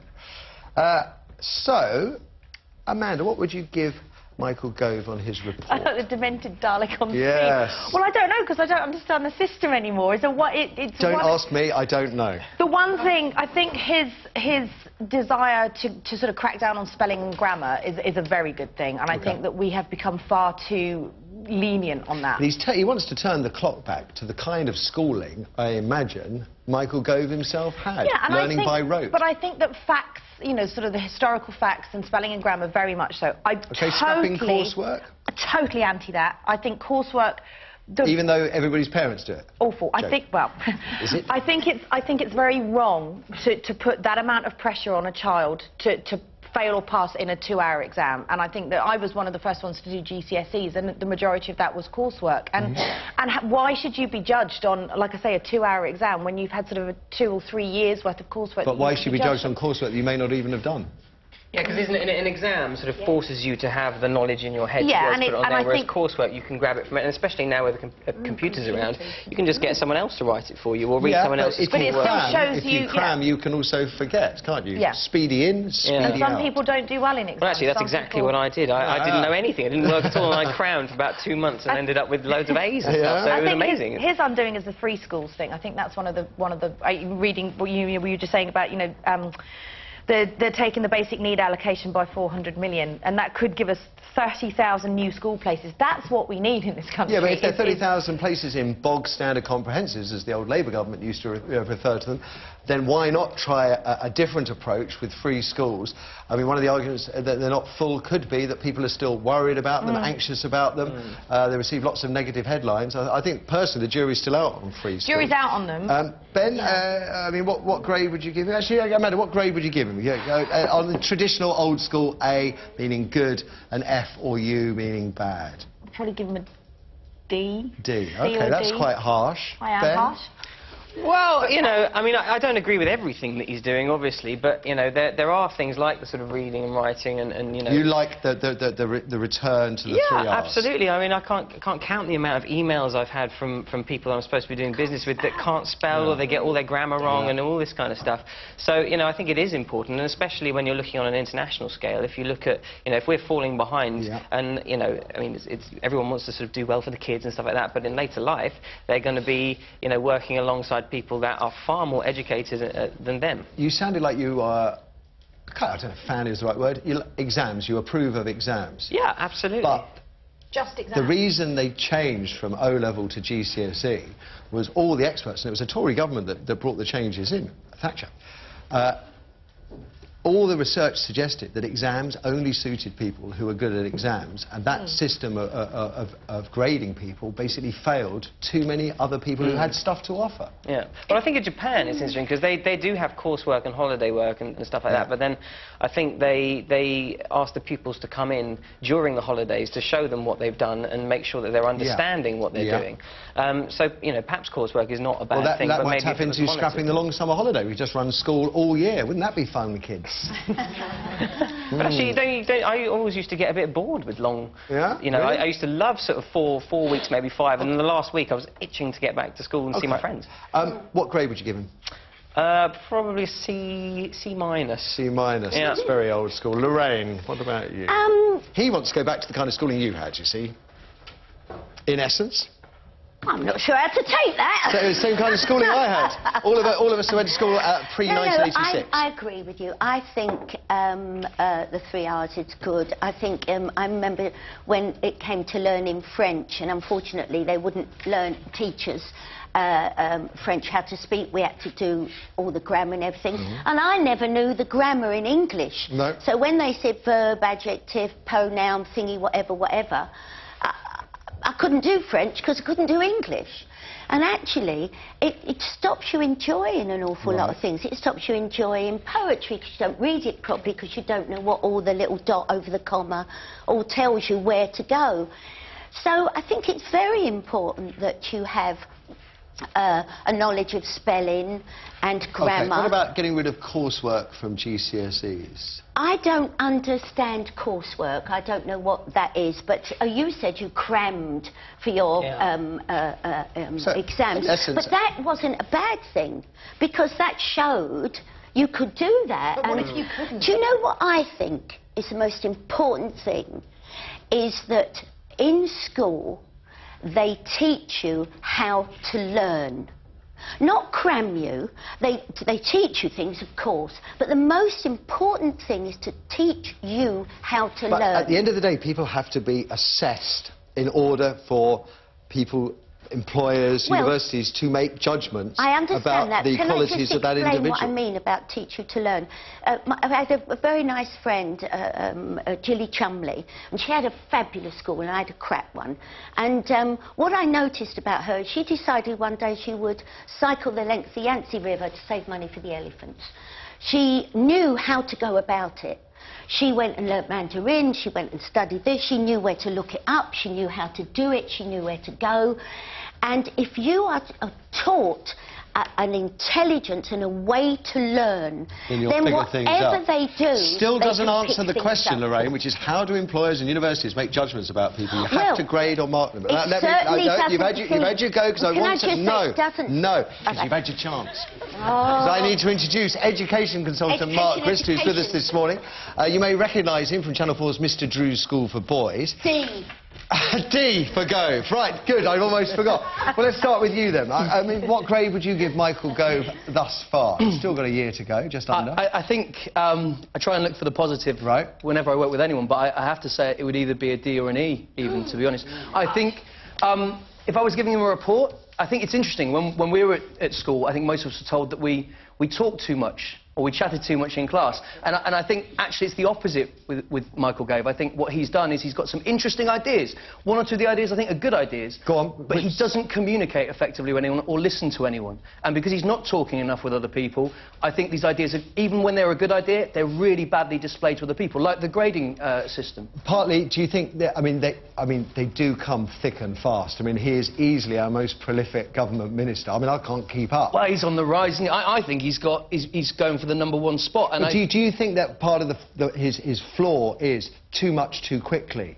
I think so. I think what he wants to... We're going to have the baccalaureate, then we're not having the baccalaureate. Yeah, I think what he wants to do is I think he wants to be remembered for having created like a huge change within education. OK, now I know you guys have some questions. Amanda. Do you think scrapping coursework is a good idea? I mean, would you be in favour of just exams and that's...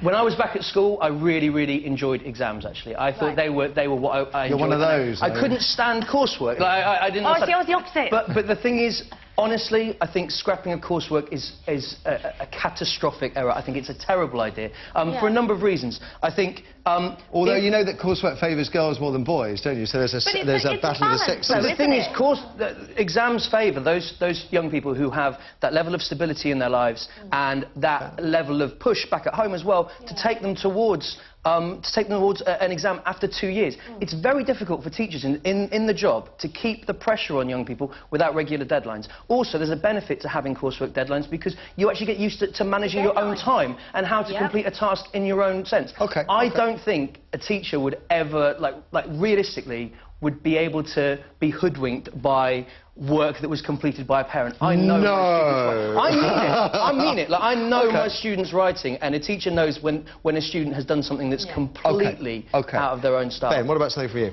Well, how will changing the grading system from letters to numbers solve the problem? A bit grade inflation. Here's the thing. It will confuse a lot of people initially. It's confused me. Yeah, it is. It's been, again, like I said, I think it's been poorly communicated. I think there are some benefits to it. I think every now and then we do need an overhaul. The current system is such that I think because education is getting so much stronger and teachers are doing so well, that actually the grades are increasing. People are working out how to teach more effectively to those standards. And I think by changing to a number system, I actually think we have a chance to redress the balance and aim higher. I do like what he's doing there, but an issue with it is that if you've got a number system, let's say you could get a D, E or an F as a student. An F grade student might sound trivial to someone else, but to get an E grade for them, that's an improvement, that's a target to reach for. You can't do that when you've got a number boundary that covers all 3 of those grades suddenly, and no matter how hard you work, you can't improve. What about, last question before the break, free schools, you a fan? Free schools, it's so tied into the Gove brand that he's gonna pump money into it left, right and centre. My issue is when you put free schools into an area that doesn't actually need additional student places. And that's what's happening. People are putting free schools in the really, enjoyable, affable places to live. And so what happens is nothing's being subscribed. We could do with more schools in other areas of the country, but no one's putting them up there. Added to that, 45 schools have been Ofsteded free schools so far. A third of them have been found as either requires improvement or inadequate. A third of all free schools that have been Ofsteded. Thus far. OK. Fascinating points from Mark there. After the break, we're going to hear from you. What grade would you give Michael Gove for his reforms thus far? What would you write on his report card? Would you be able to spell it correctly? 0207 173 5555 is the number to dial. Your calls are nothing but after this break. What percentage of parents think Gove's reforms are putting their kids' education at risk? 13, 43 or 73%? Find out after this short break.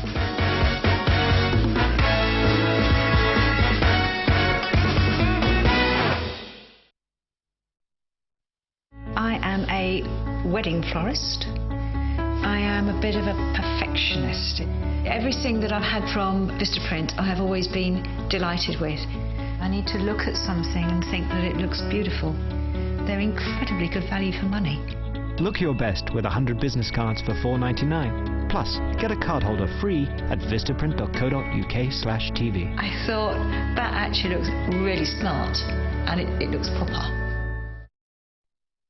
This is the story of you. It's about you on the bus.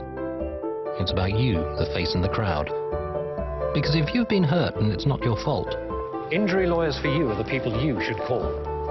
So, call us now or visit injurylawyersforyou.co.uk.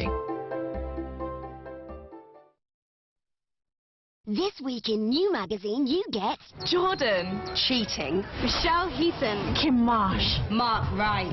Style. Diet. Kim Kardashian. Wedding. Lily Allen. Lauren Goodger. True life shockers. Me, Peter Andre. New Magazine, all the goss. Out now. Hi, we're looking for home insurance. Home insurance, eh? You want to see Glyn, the house whisperer. Some say the houses took him in and raised him as their own. Glyn built a special bond between man and home. He'll help protect the house inside and out. Big or small, he'll tame them. And how do you know all this? Because I am a friend of Glyn's. For the cover your home deserves, visit Go Compare. Let the sun shine in with Hillary's.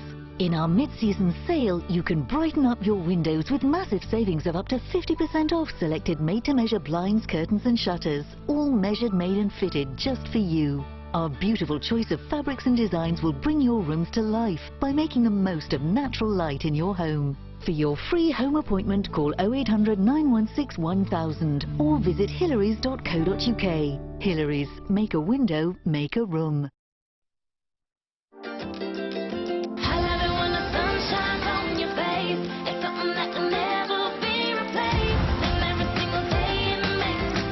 Spread the cost interest-free on the latest looks and get set now for a summer to remember. That's the Littlewood touch. Here are our players to tell you about People's Postcode Lottery. Is this real? It helps out a lot of charities and normal people do win. Oh no! No! It's fantastic what it's done for us, and it's fantastic what it's doing for other people.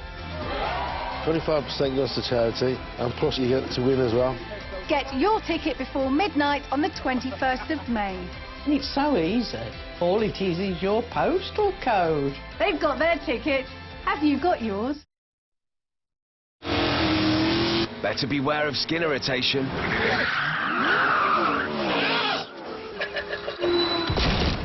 Many men suffer from it. But you don't have to. Don't let sensitive skin irritate you. Try the new Nivea Men Sensitive Moisturiser with 0% alcohol. It works against reddening and skin irritation. Nivea Men. It starts with you. None of us can go back. The River Boys have come to Britain chasing the women they love. Ricky! Will they make it back? Home and Away London starts Monday the 26th of May on Channel 5. So before the break, we asked what percentage of parents think Gove's reforms are putting their kids' education at risk. And the answer is 73%.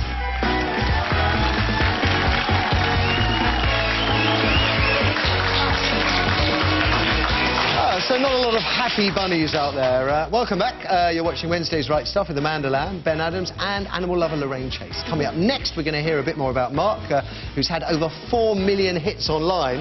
Why? Well, because he used rap to inspire his pupils. Amazing fella. After seeing one of his extraordinary rap battles, I'd love to then hear your thoughts on these calls to scrap the long school summer holiday. Why? Because head teachers think it sets some pupils back. 0207 173 5555. That's the number to dial on that one.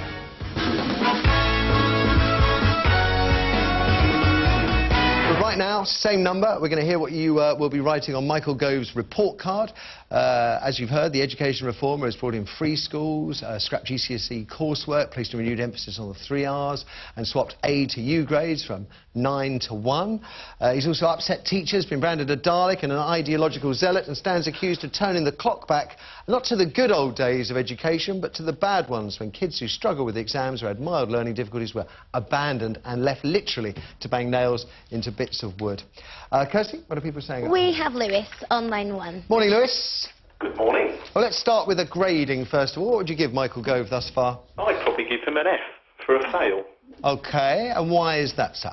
Well, I'm actually a secondary school student, and if I'm quite honest, I have been accelerated, and I was meant to be going in for my GCSEs a year earlier. Right.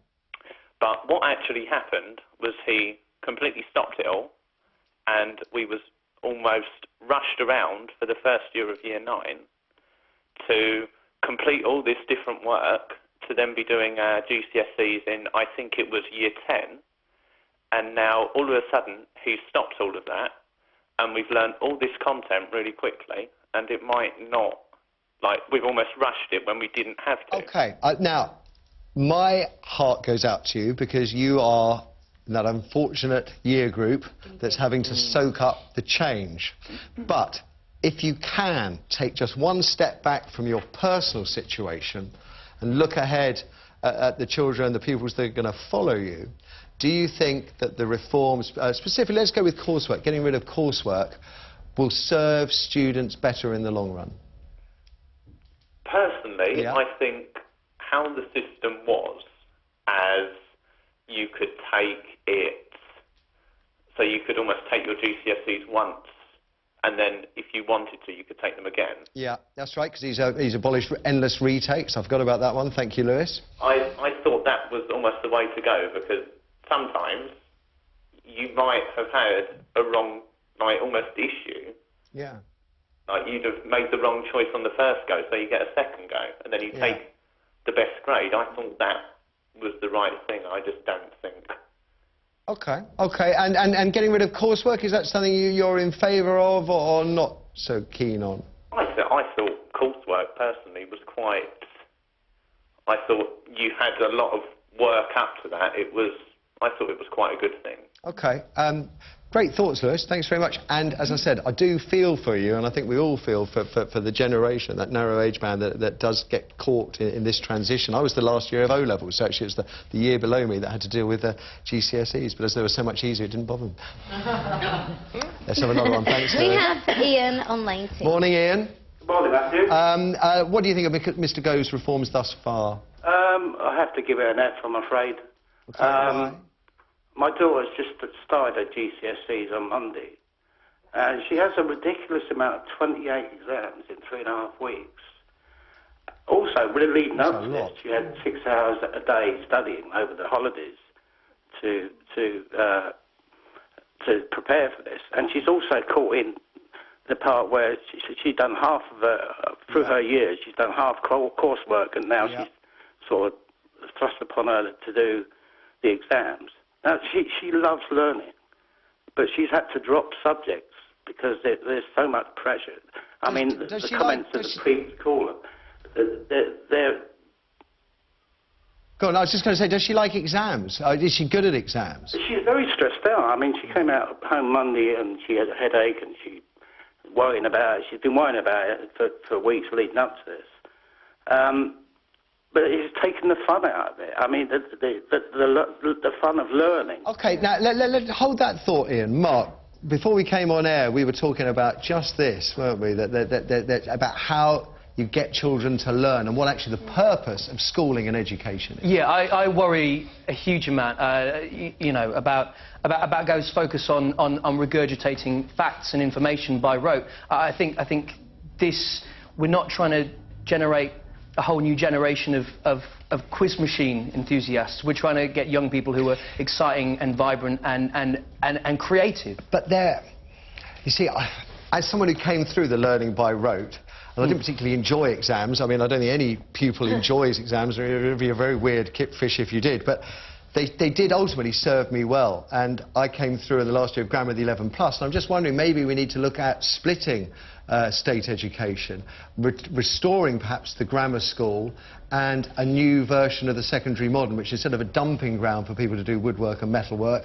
actually is perhaps more career orientated and focused. Is that a way so you have an academic elite and perhaps... I don't think so necessarily. I think every young person has potential and has so much potential that actually I think we set our standards too low. I think we can inspire young people and get them doing amazing creative things. If we want to push standards at the highest level, why are we telling students facts about poetry or language? Why not get them to write a sonnet? That would be much more effective in understanding how a sonnet works than being told what it is. Okay. And I think the same thing with history, particularly at the moment. OK. Ian, thank you very much for that. Best of luck to your daughter as well. Let's have another. We have Lillian on line 3. Morning, Lillian. Good morning, Matthew. Let's start with the grade first. What would you give Michael Gove? A D. OK, so things are improving. Why a D, then? Just because he has got some strange ideas. Yeah. And going back to the exam system is not the best form of getting better grades and better educated children. OK, so you would like to have seen more coursework contributing to grades? Well, I'm an educationalist. I lecture in university on education, and I have researched education. And there is extensive research out there to show that passing an exam, all it means is on the day, at that time, you were able to pass that information. OK, but coursework's been criticised as well. I'm just slightly against the clock. I just wonder, is there a third way that Gove and myself may be not seeing, that instead of exams or exams with or grades where coursework is a major contribution, is there another way? Is there should he have been reforming in a different direction? I hadn't thought that through, Matthew, actually.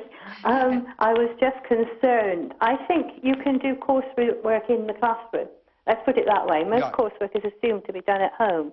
If the worry for Michael Grade is, or for the general public is, that the parents are doing the coursework, then coursework can be done as a lesson rather than as teaching a subject. I agree with it. The chap with the wrapper, I couldn't quite hear his name. Mark, I think it is. Got there. Yeah.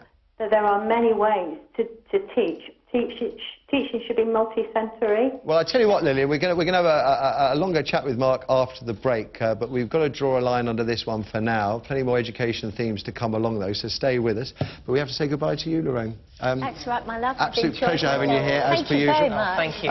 Keep up the good work fighting for our furry and our feathered friends as well. All power to you, Miss Chase. God, give us a hug. Don't forget Tedward, I left him there on the table. Oh, he won't be forgotten. After the ads, though, we're going to be finding out more about Mark, seeing one of the raps that pulled in more than 4 million hits online, and then hear his thoughts and yours on these calls to scrap the long summer holiday, as apparently 6 weeks off sets some pupils back. 027 173 5555. That's the number you need. We'll see you back here straight after we pay the rent. Schools already have the power to ditch the long summer holiday. Is this true or is it false? Find out after the break.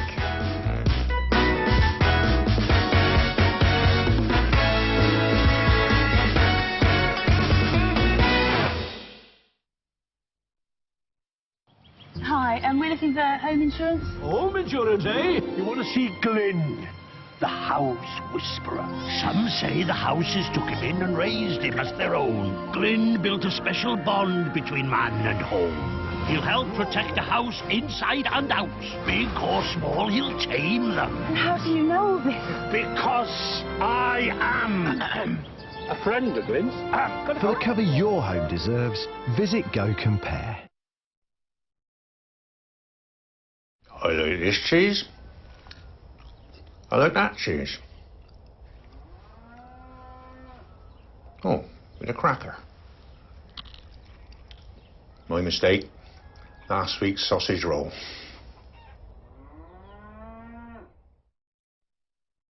Play the Health Lottery. It's just half the price of Lotto. And you're 7 times more likely to win our jackpot. We have had over 3 million lucky winners already. The Health Lottery, 7 times more likely to win our jackpot and still just £1. This is the story of you. You from the market down the road. It's about you, the face in the crowd. Because if you've been hurt and it's not your fault, injury lawyers for you are the people you should call. So, call us now or visit injurylawyersforyou.co.uk. Get super fast fibre optic broadband in the big BT Spring Deal. BT Infinity is up to 5 times faster than the average speed of standard UK broadband. It's so good, 85% of BT Infinity customers don't think they'll ever go back. Right now, you can get BT Infinity Extra at the big BT Spring Deal price of £8 a month for the first 6 months. then £16 a month. And you'll enjoy free BT Sport, which you can watch online or on the Sky Digital satellite platform. So get BT Infinity Extra with free BT Sport for £8 a month for the first 6 months. Don't miss the big BT Spring deal. Call today on 0800 500 282. Don't just ignore that chip. Booking a repair with Autoglass couldn't be easier.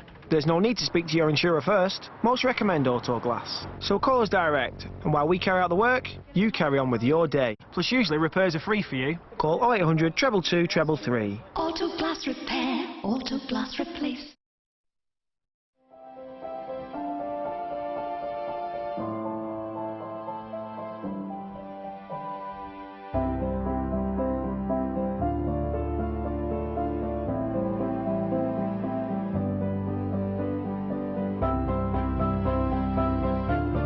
With you, every step of the way.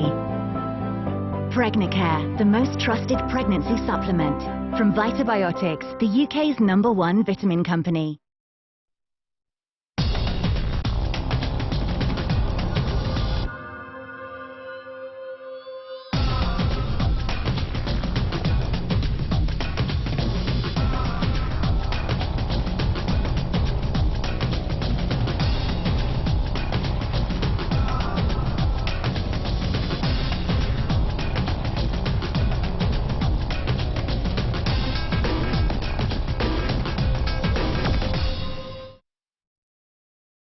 The mission is this. You will be going undercover as high school students. I think you idiots are perfect. Moments you'll discover, moments you'll love, all in the one place. Channing Tatum and Jonah Hill. Hey, how's it going? In the movie premiere of 21 Jump Street, 10 o'clock Sunday on Channel 5. So before the break, we asked if schools already have the power to ditch the long summer holiday. And the answer is true.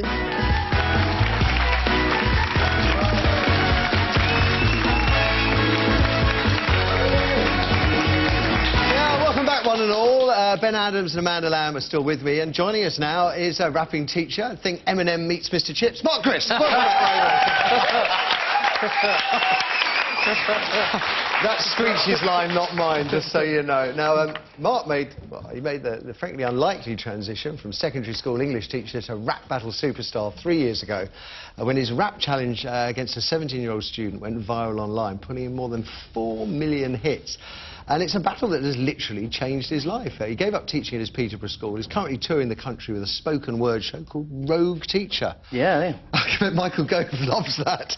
So, Rogue Teacher, what's the show about then, first of all? Because you think of it, you call yourself more of a poet than a rapper, is that? I would say that, yeah. I think I have always been really interested in poetry, and I studied it at university, went on to teach, and I always wanted to be a teacher. And as I taught, what I find really interesting is how we communicate with young people. Yeah. I think we regularly tell them what they should be engaging in, and we don't listen to what they have to say. And I worked a lot with young boys who were getting in quite a lot of trouble.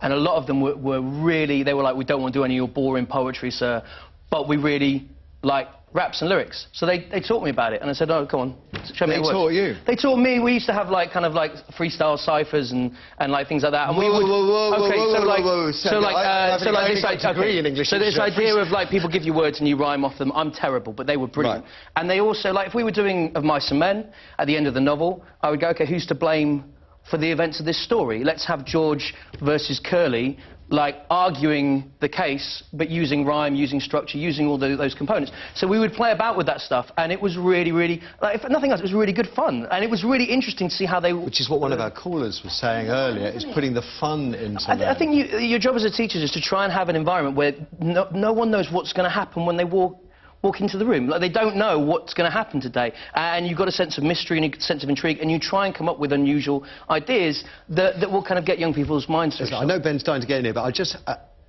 you sound like a credit to the teaching profession, but you've actually given it up to do this. Well, yeah, I mean, right? So there's an irony. So I had my secret as I was teaching, my head and a couple of other teachers knew I was doing it, but I was really interested in it, so I thought, and I thought, well, why not learn about it? So I went to nightclubs in secret, like in a suit, and would rap battle against people, and would try and learn about how it worked. And I thought, are there aspects of this that we can use? You know, I do that a lot with a lot of different areas. And so I've since leaving, because I feel a bit disillusioned with the direction that we're going in. I think that I spend most of my time visiting schools, working with young people, schools, young offenders, institutes, prisons, and trying to do so you've not given up educating? No, I like to think that I get to see way more young people and enact more change. Ben, sorry. So for someone who hasn't sort of been to one of these things, what exactly is like a rap battle? Thank heavens you are. How does it work? Heavens you are. You've seen 8 Mile. Yeah. No, I have. But is it sort of quite as intimidating as that? Is it like a whole bunch of guys? I think it depends.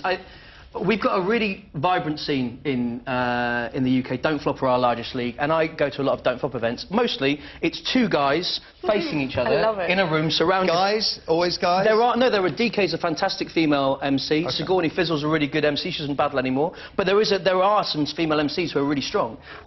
And so you're face to face? You're face to face, and you lyrically outwit each other, you box each other. Now, the format of these is that you have to make yourself look as talented and as strong as possible, whilst making the other person look weak. So you would ridicule them, you would mock them, or you would just try and outdo them with your skill with words. There's loads of different ways you can approach it, and my angle was to kind of try and turn it on its head and say, look, I'm not a tough, intimidating rapper, but I don't think you are either, actually. And I try and go, actually, I think you have a nice upbringing, and undermine them through that. Let's. They won't show me this until now, so I get one question very quickly. Yeah. Do you have to prepare them? Do you have time? Do you go like, oh, I'll write something down? So rap battling used to be freestyled. It was a freestyle art form. Improvised. Totally improvised. And the idea was you would have to kind of like defend your area, and it was a way of like exchanging rivalries between people without coming to blows. As it's developed, because of YouTube, people now get preparation time, because if you freestyle, it can fall apart. Yeah. So what happens is you get your opponent, you get about 2 weeks to 4 weeks to really think about what they might say. So it's like a chess match, in a way, when you prepare for it, and then you go... Now, this clip, they won't show me because they want to get my genuine reaction, but this is Mark in action. To those at home who are sitting, watching YouTube, don't start clicking. I know this might look like some kind of extreme babysitting. It is... Hey, it's actually a rap battle. 2 grown men lyrically just one of us isn't legally old enough to drink inside the building. And now, Buddy's going to try and act less infantile by pretending that he's proper riled. So sit back, watch him reconcile with his lack of breastfeeding as a child. Okay. Things have changed in school since my day, that is for sure. Now, I mean, that feeds in brilliantly to this story we saw last week, which is this A-level board that's offering up Dizzy Rascal, Russell Brand, Caitlin Moran. I'm guessing, I think Department of Education, I think they described this A-level as rubbish, I think was the word they used. And I'm guessing you have a slightly different view. Well, yeah, I understand their point. We clearly don't, we need, why have Dizzy Rascal? We need more dead white men that we can study about in school, don't we? I think this is the point. Like, we're not trying to educate young people to mimic the past. Like, we need to learn about old techniques and old writers and things that we've done, but we need to understand how we use language in the current climate. Like, we're a very different world to the world that we were when I was back at school. But then some people, God, I found even myself leaning to the reactionary here, is you've got to have a grounding in, you've got to know about your past, and if you're going to listen to rap in your present, if that's all you're going to spend your time at home doing, why do you need to formalise it in the classroom? Yeah, but in that case, let's focus on the quality of the writing. I remember Cambridge University, they were freaking out in the press because they had Sir Walter Raleigh's lyrics versus Amy Winehouse's lyrics in an exam, and they had to compare them and talk about them. Let's be honest, Sir Walter Raleigh did a lot of stuff, mainly expanding the empire and killing a lot of people. Yeah. It wasn't a great poet. Amy Winehouse's lyrics, really, really interesting and really powerful. But the complaint was, do you know what, like, it's not okay. He's a great figure, we should be looking at his work. Actually, I think her work's saying a lot more interesting stuff. And arguably, now that, Amy Winehouse is no longer with us, we respect the material even more. I think that's an interesting point, and I think we should focus on those that are alive and are using words, and I worry about this constant focus on the past, because there are some great writers. Shakespeare's amazing. Can we not have both? That's the thing. Yeah. I think it's wonderful that you can that's what Alexander Board was offering. You've got Shakespeare and you've got Dizzy Rascal. Yeah. Is there much point these days in things like Shakespeare? Because, well, I know, that's a terrible thing to say, but for me, I find it so boring. And I find that the words, the stories are great, but the way that it's portrayed is think very, very dull. It comes down to the teacher. I really think that. Yeah, I think Shakespeare is fantastic, and I think you can beat young people over the head with it again and again and again, or you can let them imagine it themselves and work with themselves, and I think you can make it amazing because it is so. I always push for time, in 2.5 hours. But where did your love of poetry come from? Because you were brought up in quite a remote island. Unst, that's in the Shetlands. Yeah, so we had sporadic electricity, and I just essentially read for like 4 years. We were talking earlier about reading with children, and my mum used to read with me a lot and used to read to me, and I just read and read and read, and I understand words because I spent time reading. It's making fun as well, isn't it? Yeah, and I think that's what I enjoy. I mean, the tour, like the whole Rogue Teacher tour, is essentially this story about someone that has spent years studying words and then has realised, oh, like, hang on, like you can use them in all these different ways, and maybe I should stop telling people how to use words and actually start listening to people and learning something myself. OK, now, we're going to talk about school holidays in just a moment, but as I said, Mark hasn't abandoned education altogether. In fact, he's currently helping out Educating Essex's Mr Drew at his School for Boys on Channel 4. Have a look at this. The answers are in, and it's time for the results. Yeah, we got one wrong. Now. We got one wrong. All right. Let's go. Yeah. You got them all right? We got OK, guys, can we have a round of applause, please, for all of you, because you were all absolutely awesome. There is a prize for first place. Tom, that's what you get to take away. That is yours. Well done. For free, that's yours. What did you say? To keep it forever. Forever, it's yours. What did you say? Well done. And a round of applause. Very briefly, and it's got to be brief. It's boys that seem to be struggling in school, and that's the kind of the theme of the show there. So what would be your simple solution, a 30-second solution to solving that situation? I think a simple solution is to realise that, that if we show that we care about something, then our children will know it, will take it seriously. Regardless of their sex? Yeah, I think boys or girls, if we show we care about reading and about learning and about developing and being brave and courageous and doing what we want to do and standing up for things, then our young people will guarantee that. If we try and fill their heads with facts, then they can regurgitate that instead. And I think we could make it much more exciting, couldn't we? I have to say, I wish I was back at school and you were my teacher. That's all I can say. Now, here's what joyous offerings are left for you to savour on the right stuff this morning. For our final phone-ins, next we're going to discuss calls to axe the long school summer holiday. Apparently 6 weeks of freedom can set some children back. That's what head teachers claim. And finally, and I love this, is it sexist to call female teachers Miss? Reformers want pupils to call teachers by their first names rather than the traditional Sir or Miss.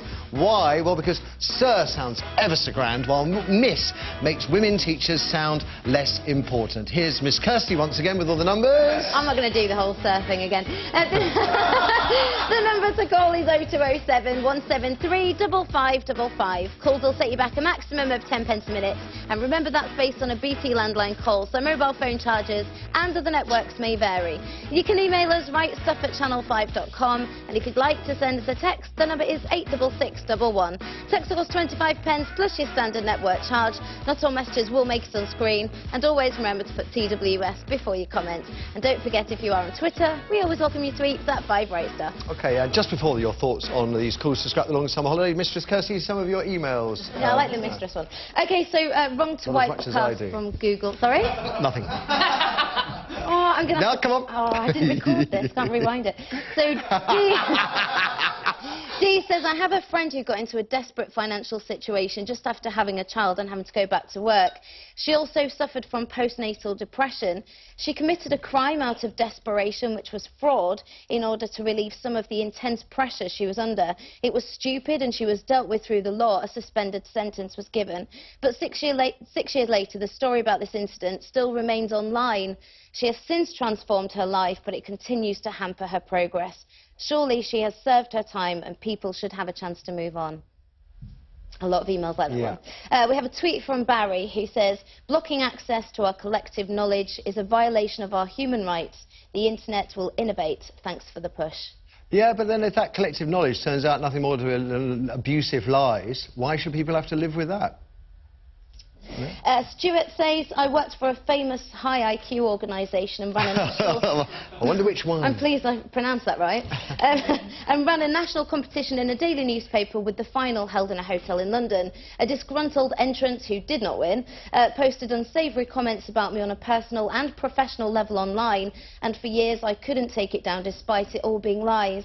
It negatively affected my career and it has now been removed. I agree with freedom of speech, but there should be a free mediation service paid for by the likes of Google, Facebook, Twitter, LinkedIn, where complaints can be made and the onus should be put on the person who posts something to prove it to be factually correct or gets it taken down.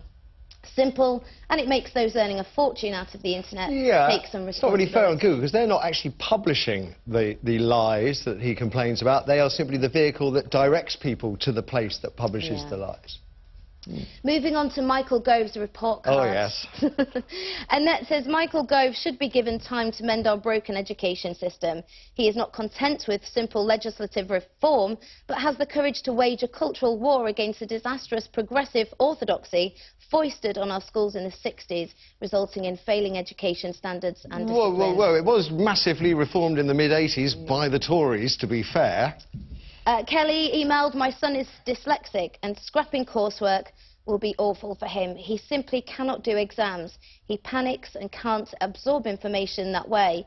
The system does not take into account children with learning difficulties, and I worry so much about my son getting to secondary school and these changes being put in place. I do, however, agree with improving literacy skills. And then a tweet from Lula who says, grade Gove, I'd expel him. OK. We're going to crack straight on here, finding out if you think the 6-week summer holiday people's get should be scrapped or pulled back. 027173, again, 5555 the number. From next September, all state schools, no, from September next year, all state schools will have the power to set their own holiday dates. Many heads have their eye on the summer break. They favour shorter holidays, more evenly spaced throughout the year, so 4 weeks in the summer and then longer 2-week half-term breaks in February and October to ruin my life. The National Association of Head Teachers, you see, thinks the 6-week summer break may set some kids back, and they're investigating to see if the so-called summer slide exists or not. They can expect fierce opposition from many teachers who are desperate to get away from your horrible kids. Some feel the long holiday compensates for the increasingly poor-paying conditions they encounter in their jobs. Long summer holidays, they were brought in during Victorian times. The idea was to free up kids to help their parents work the fields. Today, of course, the 6-week summer break is more of a nightmare for working parents who have to either stop work or pay someone else to mind their children. But I would suggest that the holidays, even if you slip back, life isn't all about schooling. The 6-week summer holiday gives you a chance to do stuff, you know? To be a kid. And I loved it. So did I. Gosh, I can remember every second of it. I think I would hate to see it scrapped or shortened. I'd like to see it lengthened. I think it's the right amount of time. I'm only just starting. My oldest daughter is in reception year, so you know, this will be our first sort of 6-week summer holiday, and I think it's really important for kids to just take a step back and just be kids again. And what I would like to see, and I'm sure the schools would hate me for this, is maybe school camps or some kind of that your child go once a week or once a fortnight, where you could still do a wee bit of stuff, so you could keep your toe dipped in the water, but the rest of the time you can go out in fields. And do you think, Mark, the summer slide, I've never heard the phrase before, does that exist? Does it exist? Is it a phenomenon? I think some teachers feel that when students come back in September, it can take a week for them to settle down. To settle down and remember the standards that are required when they're back in school and how different it is to being outside of school. I'm in two minds about it, to be honest, because I know many teachers who, if that holiday time was reallocated to other points in the year, would perhaps find it much easier to manage, to an extent, an unworkable workload in some subjects. The amount that they have to do, it would be easy to spread it out over time. OK, I hadn't considered that. I thought, and I think that would enable, you know, I think that could raise standards, but I also really think it is important, like you say. To do other stuff that's not school-related. Yeah, and I think it was interesting what you said before about camps. A lot of schools in their final week of term in the summer will actually go away on camps and do different things. And I think the interesting thing would be to try and look at what really works across a range of different schools. I mean, government-funded summer camps. My daughter goes... I find that she... State-sponsored summer camps. Well, what kind of utopia am I imagining? Some kind of Stalinist one, I should think, yeah? But my daughter goes to kids' camps because I find she gets a bit bored. You know, she needs that interaction with other children as well. This is what, I mean, what you said right at the top of the show, Ben. Well, you didn't actually like the summer I can only holidays. speak from personal experience, and of course everyone loves holidays. If I was given 6 weeks now, it'd be brilliant. But you know, I always found that sort of by the sort of 5th week, I was sort of itching to go and see my friends again and to go and... Yeah, but if you had like camps that you could go and, you know, they do holiday camps, don't they? Lots of sort of private... I think people do that anyway. Yeah, I know, but that's why I'm saying it'd be nice if it was government funded. If you're listening, well, that's funded by me. I don't even have any kids. I'm already paying for their education of millions, and now I'm going to pay for them to go on holiday as well. Thanks very much. Holiday, yeah. just, you know. Let's throw it over to you, Kirsty. We have Gwen on line 1. Morning, Gwen. Hello. Hello there. 6 weeks. Is it too long or just about right? Hello. Hello. Yeah. Hello.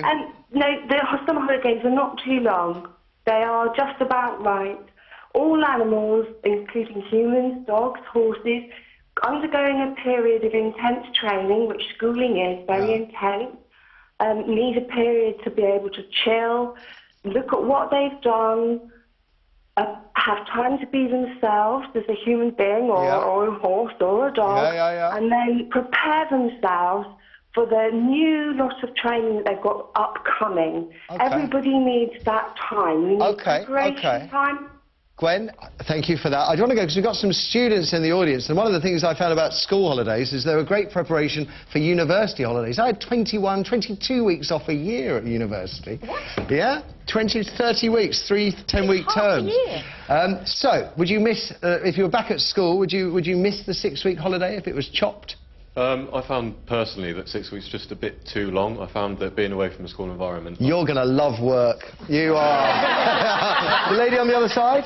I think that if, say, if you're a struggling student, that working towards the end of the year, it gives you something like an objective to work towards. To have a proper break. Yeah, and then if it's at the end of that 6 weeks, then it means that it's giving you that lease life of knowing that you're actually looking forward to school, and that's a good thing. If you feel like you want to go back, then surely that's a good thing to have that 6 weeks to make you realise that. Nicely put. Nicely put. OK, drawing a line under that because our final phone of the day is just a few minutes away, and I want to know if it's sexist to call female teachers Miss. These reformers think that Sir sounds ever so grand, and it makes women teachers, university known as Miss, sound less important. Is this twaddle or anything but? 0207 173 5555. Last phone of the day, as I said, just a few minutes away. Pupils from which country call their teachers by their first name? The United States, France or Sweden? Find out after this short break.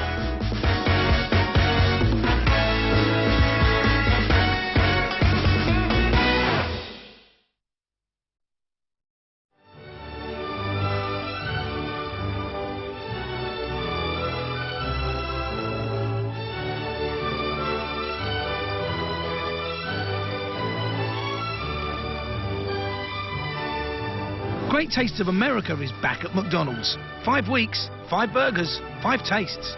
This week, get a taste of Texas with the Texas barbecue. Here for 1 week only.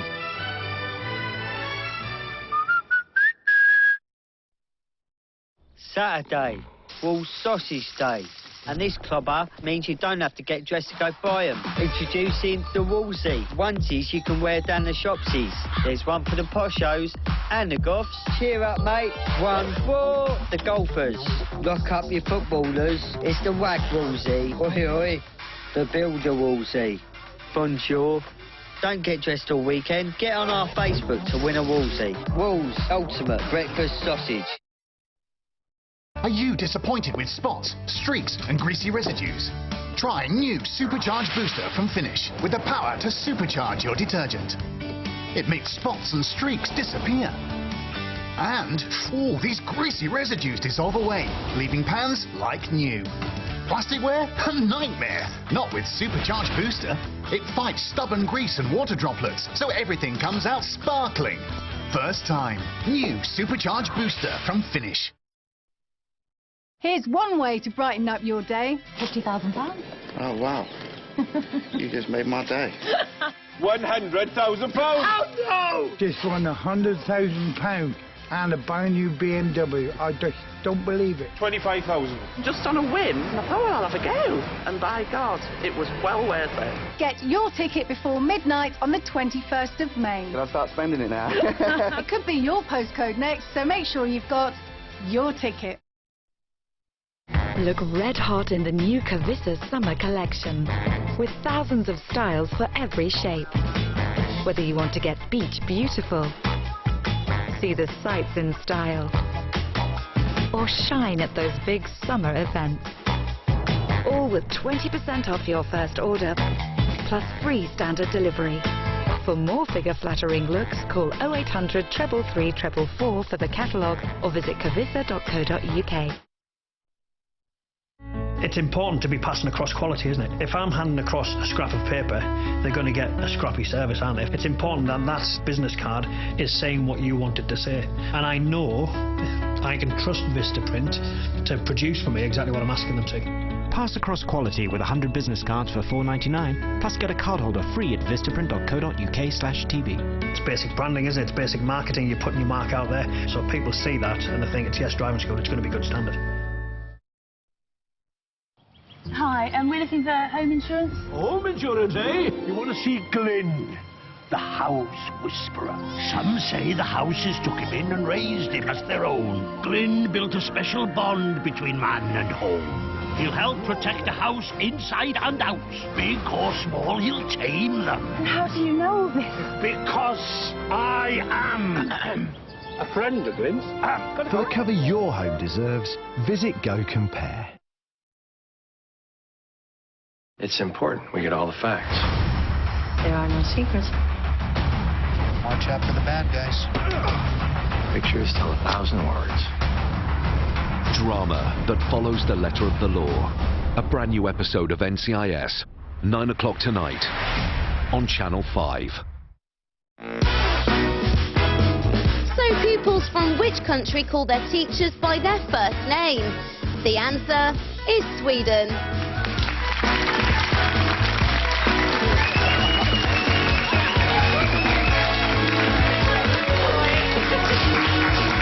Thank you most kindly. Welcome back. It's the last bit of this morning's show with Ben Adams, Amanda Lamb and rapping teacher Mark Grist. And we're going to hear if it's sexist to call female teachers miss. 0207 173 5555 is the number again. And a heartfelt thank you to the scores of teachers that got in touch to say they'll give up their 6-week holiday if MPs give up their 20-week holiday.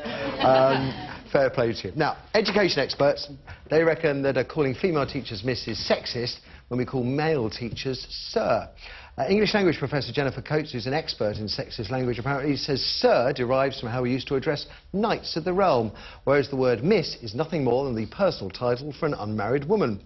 Sir has been used in classrooms. Every time I say sir, Mark looks around. It's brilliant. Sir has been used in classrooms since the 16th century, when it was used to give male teachers authority in schools, which were then only filled with upper-class children. Whereas miss harks back to Victorian days, when women were under pressure to stop working when they got married. Kids have been calling teachers sir and miss for so long, though, I'm not sure these distant origins have much relevance, although I do accept that sir conveys perhaps more respect than miss. But what's the alternative? Well, one suggestion is to call teachers by their first name. Others reckon we should call Sir Mr. and Miss Ms, but Ms has never really rolled off the tongue, has it? Even though, do you know, it's been around since the 17th century, Ms. It's derived from the word mistress. Not that kind of mistress, but as in mistress of the house. Right, Kirsty? But I am all for equality, as you know, but over in Texas, where my sister lives, they all call teachers, in fact, they call all adults either Miss or Mr, regardless of their marital status. So, you know, you're Miss Katie, Mr Matthew, Mr Bob. So maybe it's not Miss that's the problem, Mark, but Sir. Sir. It's an interesting one. I think, first off, well done on coming to the male member of the panel to discuss this issue. I think we're doing well. I'm thinking actually it's Miss isn't the problem. I think it's that Sir may be the issue. I think the thing is, both these terms are single-syllable terms. They're very quick for a young person to say. Mrs. runs off the tongue slower. I think Mom would be a single-syllable word that could be said. But here's the thing. There are so many inequalities within our language. It is a language that is devised and assists a patriarchal society. And I think there's a much larger debate to be had, but I went back to my old school last week and I saw Miss Dennis, my old music teacher. Miss Dennis, I massively respect Miss Dennis. She was amazing. And I don't think young people, when they say Miss, in any way feel that they're saying anything. What about you as Sir? Why not Mr. or indeed Mark? I think the terms gain the potency that the young people attach to it, and I think the respect that they have for the individual comes through in how they say the word. You don't think there's an innate, inbuilt sense of superiority? I think within our language, on a wider sense, there is, and I think there is here. But my issue is that young people, when they're saying this, I don't think that at all. And would you have a problem with pupils calling you Mark? I actually think my pupils would have more of a problem with it than I would. Like, do you know what I mean? I think pupils don't want to do that. I went to a school where we called all of our teachers by their first name. Did you? We actually didn't wear a uniform or anything like that either. And you know, and like you say, I think the respect comes from the actual individual teacher that's teaching. And this would be the man who told us that he didn't do any work at all until cramming right at the last minute. He didn't have to do anything. He didn't have to wear clothes or nothing. It was fine. But no, there was, you know, the lack of respect for particular teachers came through just who they were and how sort of adequate they were at teaching. It wasn't because we were calling them by their first names, or, you know, I wouldn't feel any differently about them if I called them Sir or Miss. Do you find it strange when you hear that, you know, nearly everybody else calls their teachers Miss or Sir? I mean, I did go to other schools before that where I did call them Sir, but that was mainly because I didn't know their names anyway. So, but no, I literally think you know, a name is attached, or respect is attached to the individual person. It's not necessarily because you call them a particular title. And also, Miss is so sort of, you know, it's so in people's mind that that's just what you call teachers. It may be, but it is, Amanda. It's derived from, you know, mistress. I don't think it's sexist. I like the fact that your teachers are Sir or Miss, and maybe I'm old-fashioned, but I think it does give an air of respect. Do you accept there is an inequality between the two terms, that Sir does confer some kind of sense of superiority? Sir, it's a knight. It's not Mr. It's more respectful. No, I don't. I think it's funny. Yeah, you know, my daughter's in reception, and I still call her. I don't know what her teacher's name is. She's still Mrs. Holloway to me. Miss Holloway, and I still feel kind of. I still have that air of respect for teachers, and I think if you start just being able to wander into class and go, right, Jeff, I think it loses it. I think you need to keep that. Especially if it's a lady, that would be terrible. Especially if it's a lady, yeah. But I think keep Sir and Miss. I do. I'm really old-fashioned.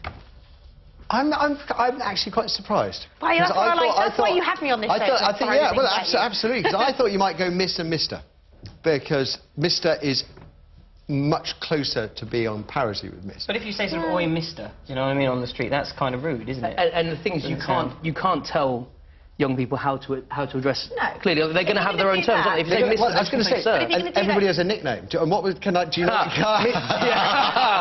know what yours is? Mr. Crisps instead of Mr. Grist for quite a while.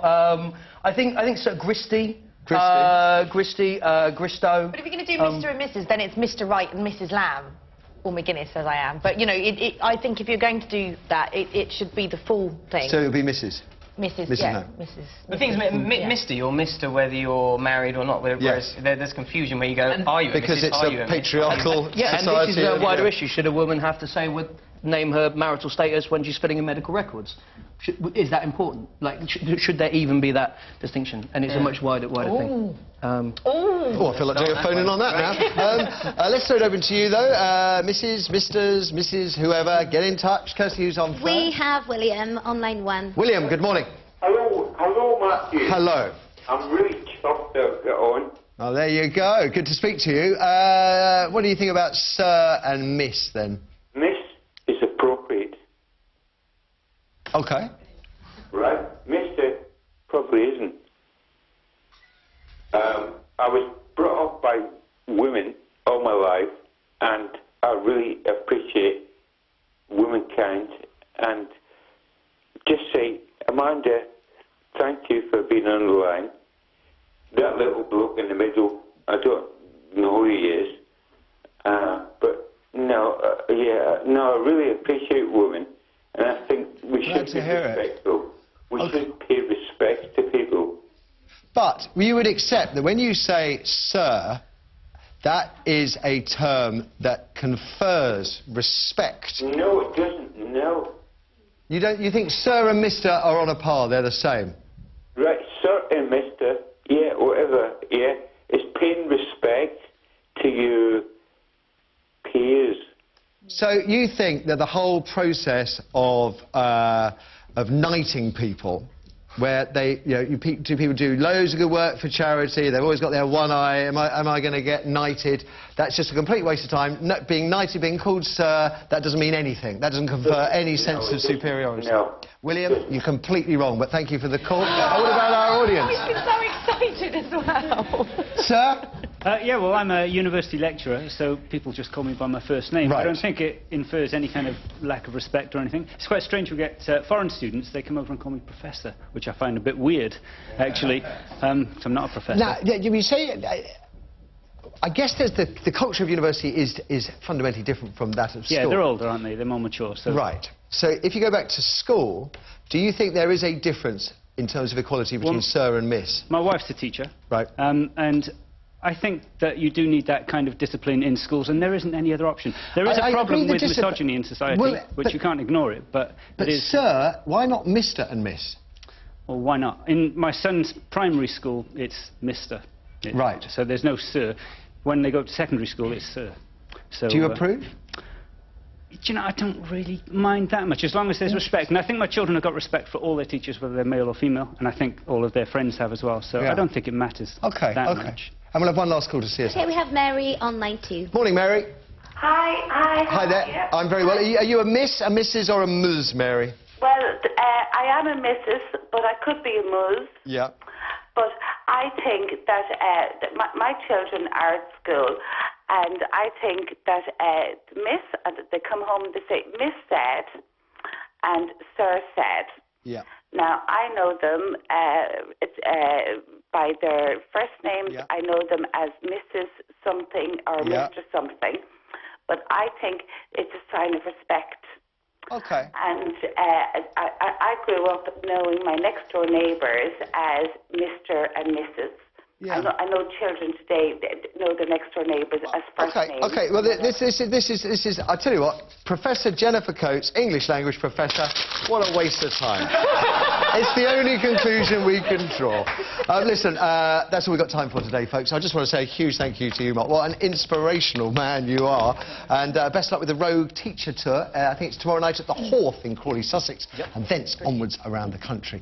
Amanda and Ben, A-stars all around. Ladies and gents, fantastic panel. Now, tomorrow, Amanda's off to sell more houses, or more for. So we've got Right Stuff favourite Yasmin Ali by Brown joining Ben and myself on the panel. Keith Tegwin's going to be here to take us through the day's headlines. We're going to discuss how you help children deal with grief.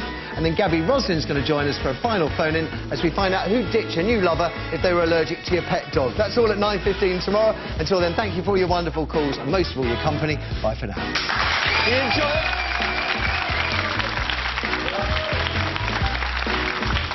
Would you like to be part of the Right Stuff? Well, if you've got something to shout about, why not join our live studio audience? Call us now on 0207 173 5555. Get a seat and get on TV.